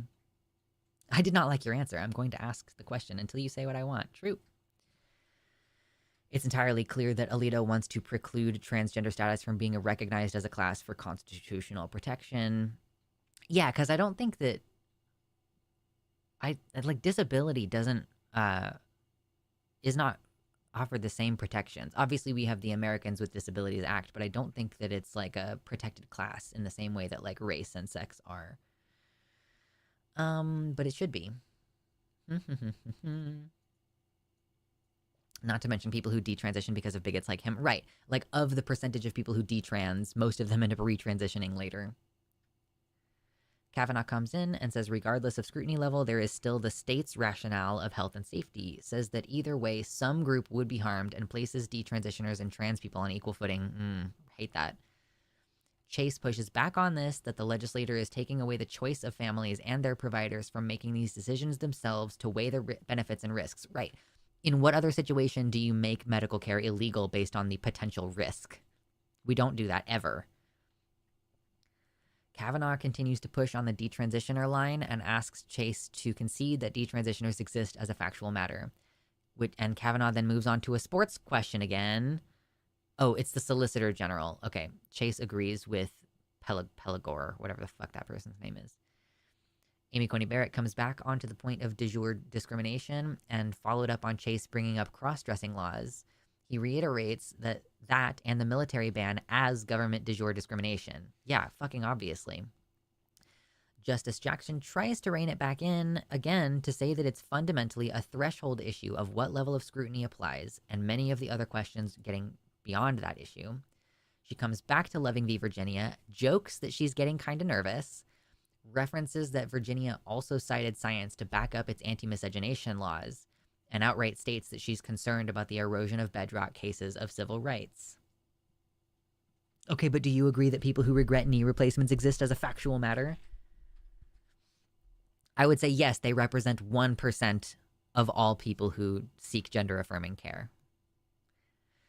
Chase is done, and now Tennessee's council is up. Yeah, Jackson is on point here. Sotomayor is not having it with Rice. The Tennessee council says that every medical intervention has risks and benefits, and the question is whether it's okay for one sex to do something that another can't. Okay, Rice. So again, Rice is the lawyer who is defending Tennessee's ban on gender-affirming care for minors. Rice just weirdly said that boys with gynecomastia cannot take puberty blockers or obtain other care, and says that there's no medical purpose. He fundamentally does not understand medical care here. Like, that's the whole fucking point, is that a cis boy would be offered surgery and potentially hormones if necessary to address gynecomastia, even though it's probably not like a, it's like, it is considered cosmetic, right? But again, when cis people have cosmetic gender issues, that's considered something that we should cater for. But when trans people have the same cosmetic, quote unquote, concerns. That's different somehow. Anyway, Jackson and Sotomayor are tag teaming Rice. It's so plainly clear he does not understand medical care or what is and isn't legal. He says that a boy lacking androgens could not take testosterone as it is cosmetic. Well, okay, so maybe the insurance might not cover it, but that's a different question as to whether it's legal to prescribe, and it super is. There are so many low T clinics across this country.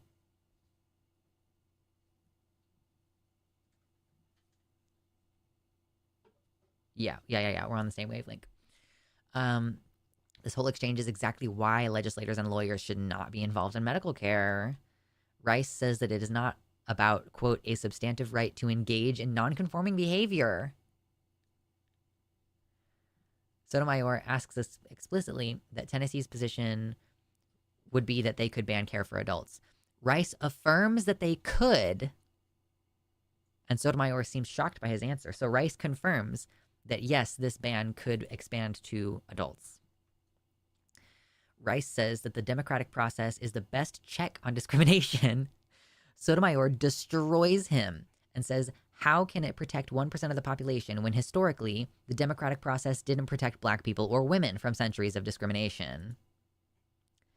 Amy Coney Barrett jumps in about, wait, hold on. Rice is doing extremely poorly here. I think it's hard to tell to women of color that the democratic process is a bulwark for the protection of minority rights. Oh my God, dude.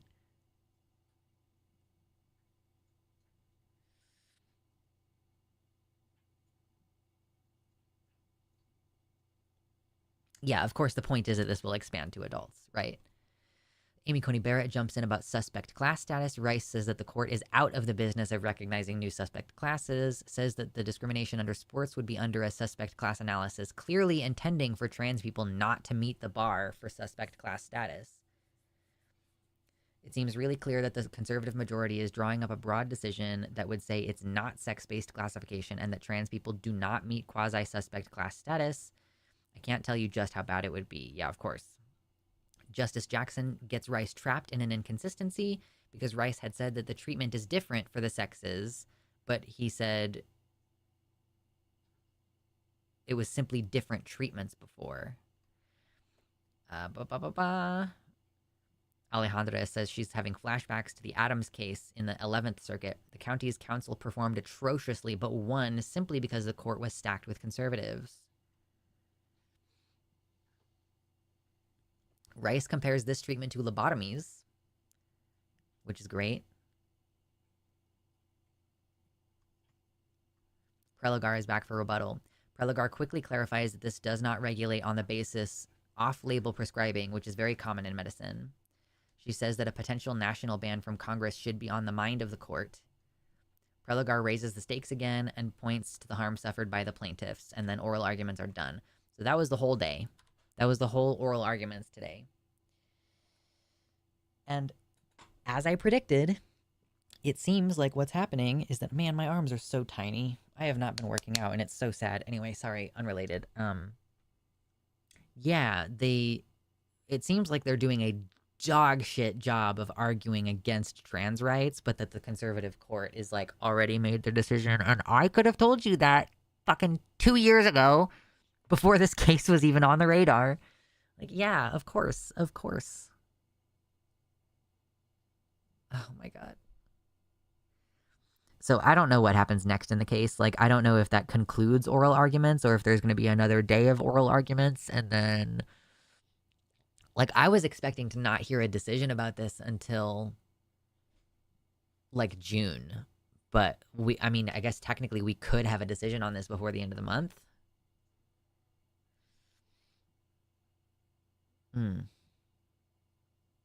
Yeah, I'm not sure what the expectations are in terms of when the decision is coming.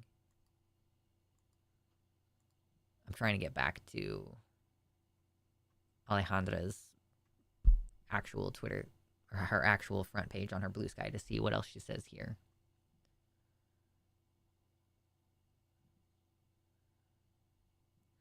I've had chuds tell me I need testosterone because I don't hate trans people.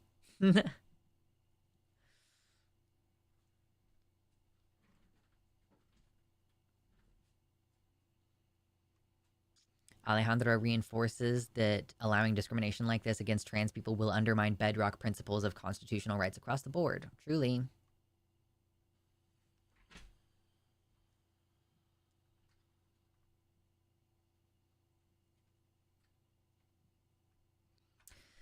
My hot take, says Alejandra, Gorsuch was suspiciously quiet all during the arguments. Roberts barely asked any questions. If there's a path to victory here, it's a very narrow decision with those two in the majority that follows their Bostock logic. I'm not optimistic, though. I can easily see a 6-3 decision from Alito that basically says it is not a sex-based discrimination and trans people are not a quasi-suspect class, which would relegate explicit discriminations to rational basis, which would be catastrophic.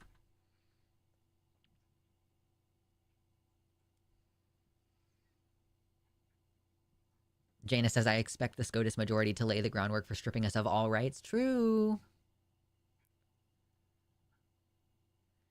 This lady, Cheryl Weckel, says, hearing Amy Coney Barrett say there's no history of de jure discrimination. Oh, I think this is what confused me, because she writes du jour, like it's French. When Amy Coney Barrett says there's no discrimination, no history of de jure discrimination against trans people is mind-boggling when I had to sue the state of Illinois for the right to be a lawyer whilst trans, which would have been fairly recent, I assume.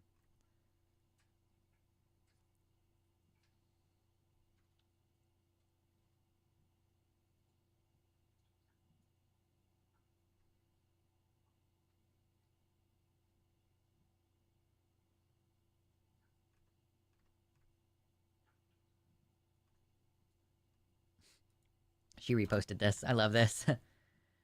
Trans people aren't real, says the government. You've activated my trap card. Governments aren't real, say trans people. True. So Alejandra does say it's important to note a difference between Bostock and now is how much Fox News and the conservative media have cooked the brains of the judicial system. Prior to 2020, we could reliably get conservative judges to side on trans rights, and since then it has been entirely predicated on partisanship. Judges do not live in a vacuum. They are susceptible to the same prejudices as everyone else, and seeing this issue constantly in a negative frame surely informs how they approach these matters. For example, in the 11th Circuit Court of Appeals, William Pryor completely flipped on his earlier position in a trans employment case.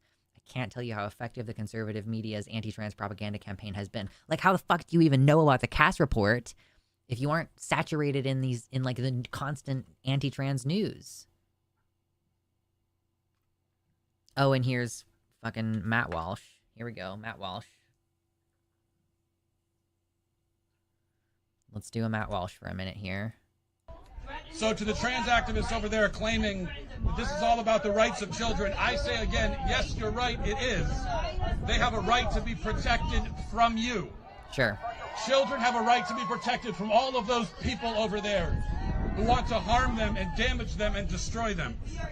And they will be. They are going to lose. They are losing right now. And just the person jumping up in front of the camera, like, really surprised me. We are not going to let them harm our children. This case is just the beginning of the fight. It is not the end. We are not going to rest until every child is protected, until trans ideology is entirely erased from the earth. That's what we're fighting for, and we will not stop until we achieve it. Yeah, so basically just like, I mean, it's repeating what Michael Knowles already said like a year ago, that like, oh, we're not going to stop. This is the thing. They can't, if they win anything, they're just going to keep pushing. If they lose, they're going to keep pushing, because yeah, they want to eradicate trans people. When they say we want to eradicate trans ideology, they mean they want to eradicate trans people. Anyone who is publicly like, I'm trans, they want you to not be in public anymore. And they will figure out a way to make that happen. You know, and again, like, absolute, complete lack of empathy for trans young people.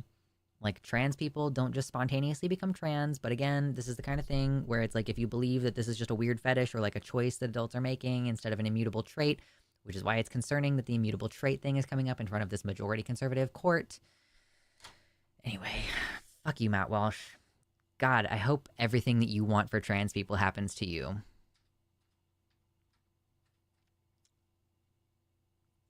Oh yeah, Matt Walsh has said all kinds of weird things about how women, like, you know, young people who are like young women who are like 16 years old are like exactly the right age for grooming or what, I don't know. Anyway, yes, he has definitely said creepy weird shit about young people.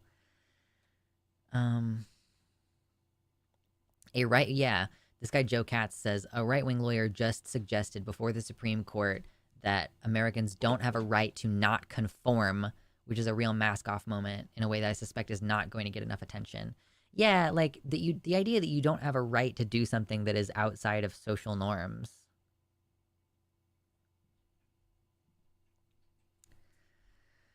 Super fucking weird.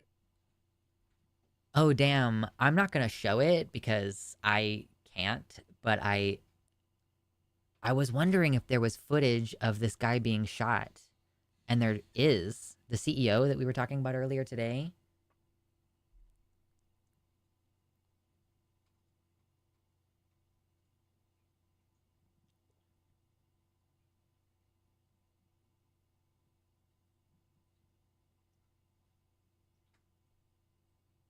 You can go to Alejandra Caraballo's Blue Sky account to see the video. I'm not going to post it. But she points out that the assassin looked calm and had a silenced handgun. Okay,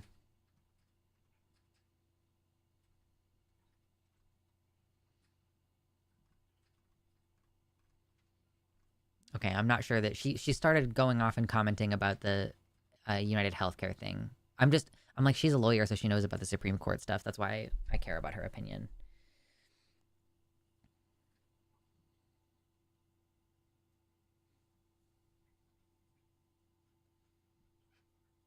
How far back do we have to go to not have gender bending? Unfortunately, you have to go all the way back to like before humanity invented clothing, which as it turns out is fucking a really long time ago.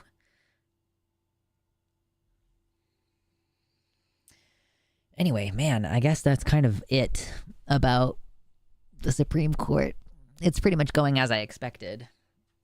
Like dipshit right-wing lawyers like arguing in favor of Tennessee's dipshit right-wing ban, and the pro-trans lawyers doing a really good job, but it being pretty obvious, like the writing is on the wall, that it is not going to go the way that we want it to go, and we know this.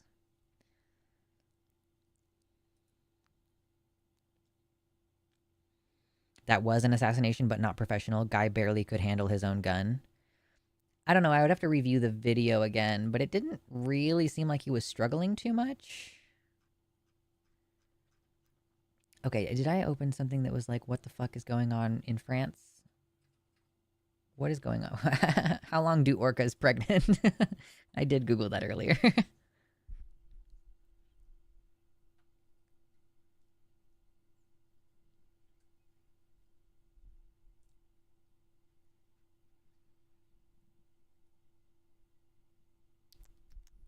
Okay, so here's something in Euro news about the French government, and we'll look at this and then we'll probably call it for tonight. I basically talked about everything I wanted to talk about. This is the first time since 1962. Why? Nope, wrong button. No. Come on, here we go. Okay. French Prime Minister Michel Barnier's government collapsed on Wednesday following a no-confidence vote in the National Assembly, which is the lower house of parliament. The left-wing coalition NFP and the far-right National Rally Party cast their ballots en masse against the former Brexit chief negotiator after Barnier used Article 49.3 of the Constitution to push through the 2025 Social Security budget plan without a parliamentary vote. What the fuck does that mean? Cool, good question. So what's next for France? Michel Barnier will likely be asked to stay on as a caretaker government, just like former Prime Minister Gabriel Attal did. The caretaker government will have to expedite current affairs and cannot vote on new laws. It's up to Macron to nominate a new prime minister, and he has no specific deadline. The president has expressed his intention to act swiftly. So this doesn't tell me what happened. This is not sufficient to tell me what happened. Baby Squid says it looks like the gun jammed and he fixed it quickly. Yeah. I need to oil my gun.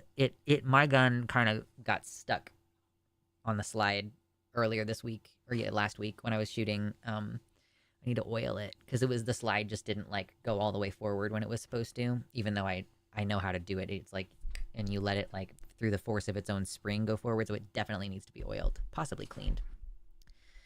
But yeah, if the gun jammed, like, yeah, I don't know. He seemed like a real cool cucumber, all things considered. That is my assessment, is that he seemed awfully calm about it. But there are so many people who have motive. So frankly, I'm going to be pretty pleased if the killer is never found. The guy who killed the person who killed the United Healthcare CEO. Like, I am interested in what happens if they just don't get caught. You know, like, is this going to engender any copycat behavior? These are questions that I have.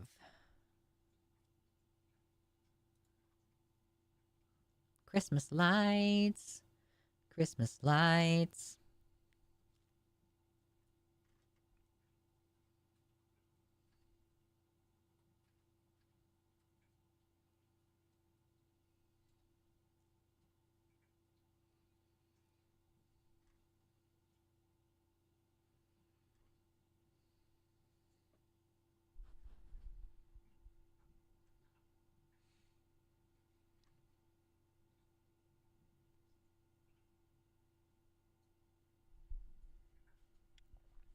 Oh yeah, Alec Gunter just shared this.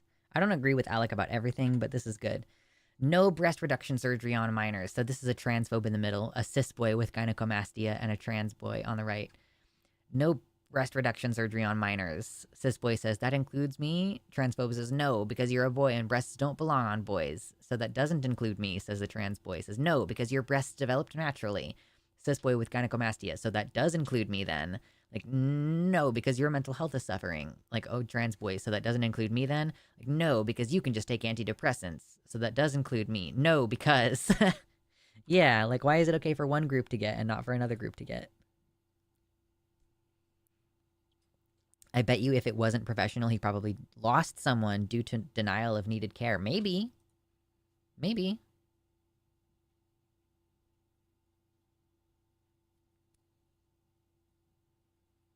I have enough Canadian and American laws in my head. I can't with France right now. That's how I feel. I'm like, can you all calm down for like 2 days?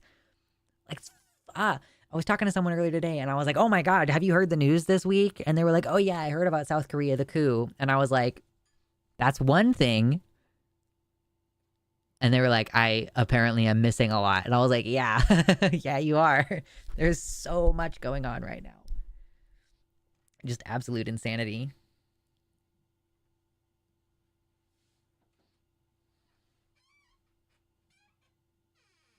What's up, Richard?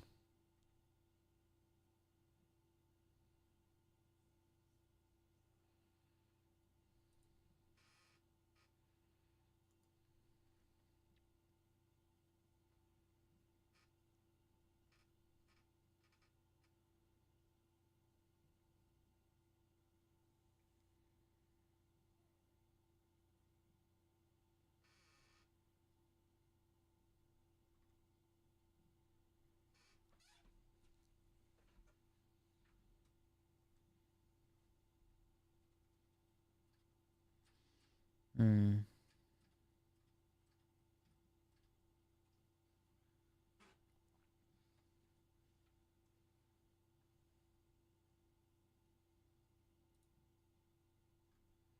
And then there's this tweet that's been going around a bunch. Natalie Shore says, every time there's a bonkers leftists love eugenics meltdown on here, a key point generally goes unsaid. These people aren't just cruel / politically toxic. They're wrong about science. COVID, thankfully, no longer constitutes the threat they claim, even to more vulnerable people. I'm like, this post is just waiting for community notes. This needs to be community noted. Like, I don't know, man. Like, you want to try to argue with me about the science on COVID, you dumb fucking cunt? Like, I did quote tweet this earlier, and I was like, I have a lot of scientific articles I could send this person, but, like, this kind of person doesn't fucking care. So I'm just gonna say like, okay, well you're a cruel eugenicist dumb bitch and move on with my life. You know, like what else are you gonna do with people who are like, well, you're wrong about the science. And also, so I find it highly suspect, and I know that this is a quibble, but saying they're wrong about science. The correct way to phrase that, sorry, the correct way to phrase that is they're wrong about the science. I don't know. It's just, if you don't understand how to fucking talk about the issue in the most basic way, then why would I listen to your opinion on science? Who wants to bet that Congress will actually pass gun control since a billionaire got capped? I am fascinated to see if there's going to be any conversation about gun control. Ooh, because, yeah, it's like pretty easy to get a hold of a gun, guys. Like if you have a credit card, or like if you're like, rent is almost due, but I'm going to, instead of paying rent, I'm going to use that $1,000 to buy a gun.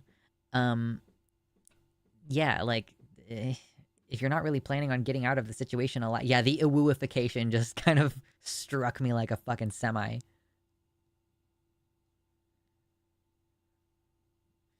Yeah, these people are selfish. There's also been a tweet going around of someone being like, ooh, yeah, I'm about to go commit a eugenics by going to a public... well, where is this person? Where is this tweet? Where is it? Movie theater. Where's this tweet? Yeah. Me and my friends are doing eugenics by going to a public movie theater today. Like, this is a joke. She's joking because she doesn't take this premise seriously. But, like, literally, yeah, that is what you're doing. You could still go to the movie theater and just wear a fucking mask. It's literally not that hard. I used to go to the gym 4 days a week wearing a mask. Guess what? Didn't get sick. And wearing an N95.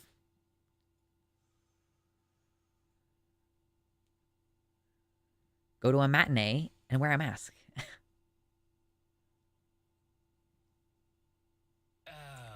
Thank you, Jaina. Oh, that was a $5 super chat for telling her you'll see her next Tuesday. Yeah, I didn't actually say that in the tweet. In my tweet, I just called her a bitch. But on stream, I did say see you next Tuesday. Thank you, thank you, thank you. We're actually going to get off stream pretty soon, so if somebody wants to donate like $41 real fast, we will find out what's in the chest. Which I'm very excited to do. I'm very excited to show you what's in the chest today, and I'm going to be very sad if I don't get to show you. I was seeing 3 movies a week and I was wearing a mask. It's not hard. Just wear a fucking mask, dude. Like, I don't know.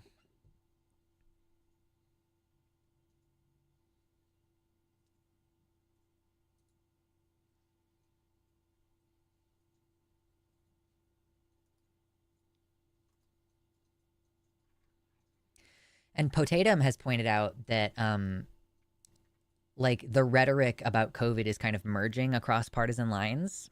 Like, people are saying deeply ableist things from both sides of the aisle. Like, she's, like, hold on, where is she? Potatum.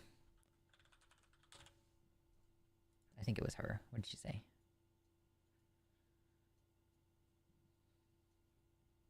Oh, Richard, are you asking why? Why did I call this person a bitch?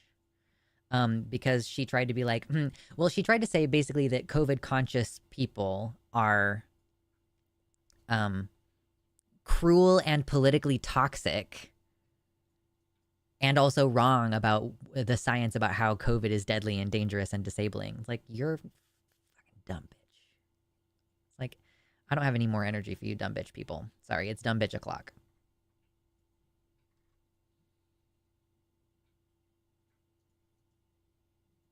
Ha!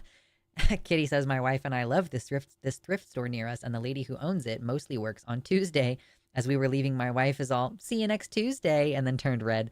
I don't think most people know about that.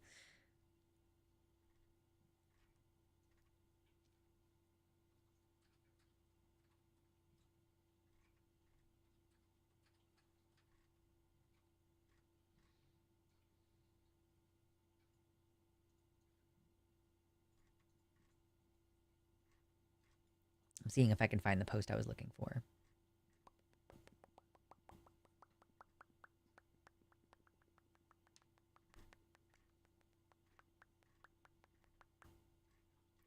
It's possible she deleted it. That happens sometimes. Yeah, because this is from yesterday now, and I don't think...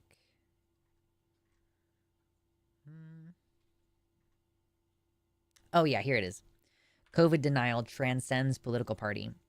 I've been called the same ableist slurs by GOP centrist libertarians, neoliberals, blue no matter who, socialist, communist, Marxist, etc. Anyone can become disabled at any time. You're no exception. Come to terms. Just, yeah. Like the same bullshit from every corner of the political spectrum because, say it with me now, all of these people hate disabled people. Like, that's what happens. I wore a mask on roller coasters. I'm not sure it was necessary and I almost swallowed one, but I was fine. Oh, that's funny. Drea, thank you for the $41 donation. It says, open the box. Thank you. That's fucking awesome. And I appreciate it. Let me update this. Ooh, 100. Look at us. Number go up. Brrr. Yes. Okay, now it's time. It's time for what's in the box. What's in the box?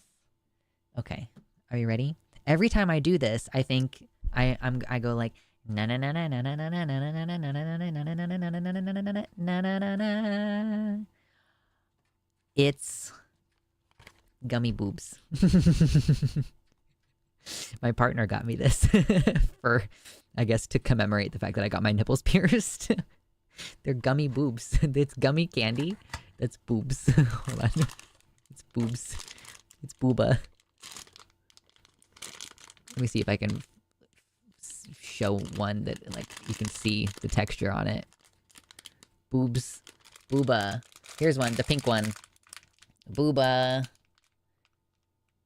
Yeah.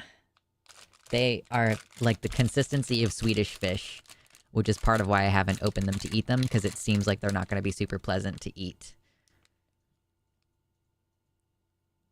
I've never heard of gummy boobs. What's the wait time to get those? Great question. I know. Yeah, they're yeah, it's like 1.5 inches long. It's like, you can't, I wish the camera would pick up the details, because there definitely are nipples. Definitely, there's nips right there, touching them. That's so silly. Hopefully they taste good. I know. Yeah, I know. What a thoughtful gift. This is the kind of person I'm married to. He's a goober. And I love him for being a goober. But yeah, I figured I should share them with you, you know? Boobity, it's true. Boobity boobity boo. Bippity boobity boo. It's a lot of boob to suck on. Better get started. I know. I'm healing pretty well. For some reason, I expected this healing to be really difficult and fucked up, but it's been super chill so far. Fucking knock on wood.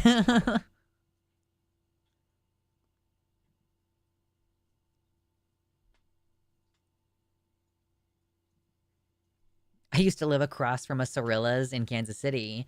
The closest food was Taco Bell and edible underwear. Oh, dude, I know exactly where that is. I think I know exactly where that is.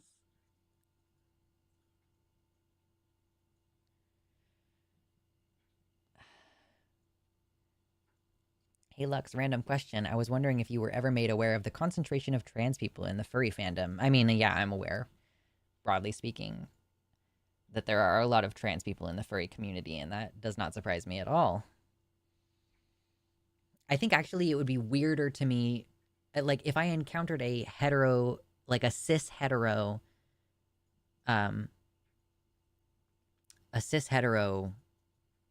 furry, I would probably find that more troubling. I would be like, what's wrong with you? Are you okay? Yep.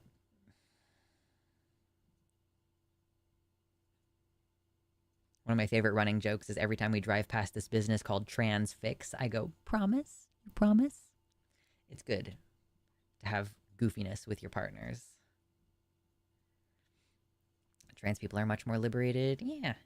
And like trans people are uncomfortable with their bodies as a general rule. So like wearing a fursuit kind of lets you. Daniel Avatan. He still rejects the idea that he's a furry. It's very funny to me. Alternative spaces tend to have lots of queer people. Yeah.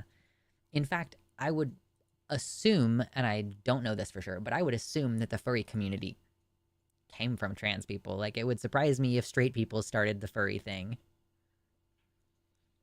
Yes, way more funny is the number of people in the tech sector who are furries. That's way more funny.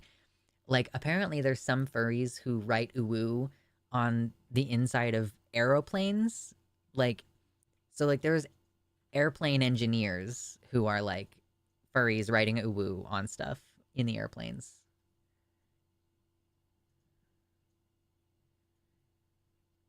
Oh, did he finally accept being a furry? I only watch the 10-minute Power Hour. I don't actually watch the Game Grumps. I watch the 10-minute Power Hour.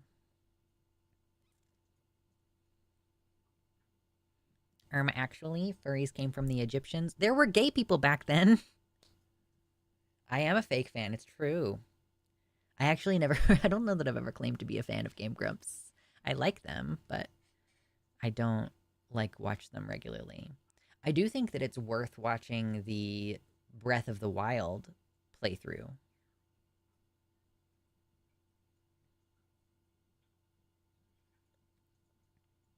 Yes, furries run the internet. Oh gosh, y'all, drink water. Don't forget to stay hydrated. Hail hydrate. Yum, yum, yum.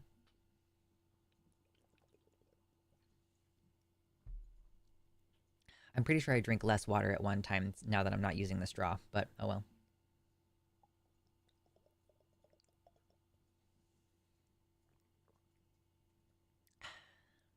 Frederick Knudsen has an interesting video on the history of the furry community. Cool.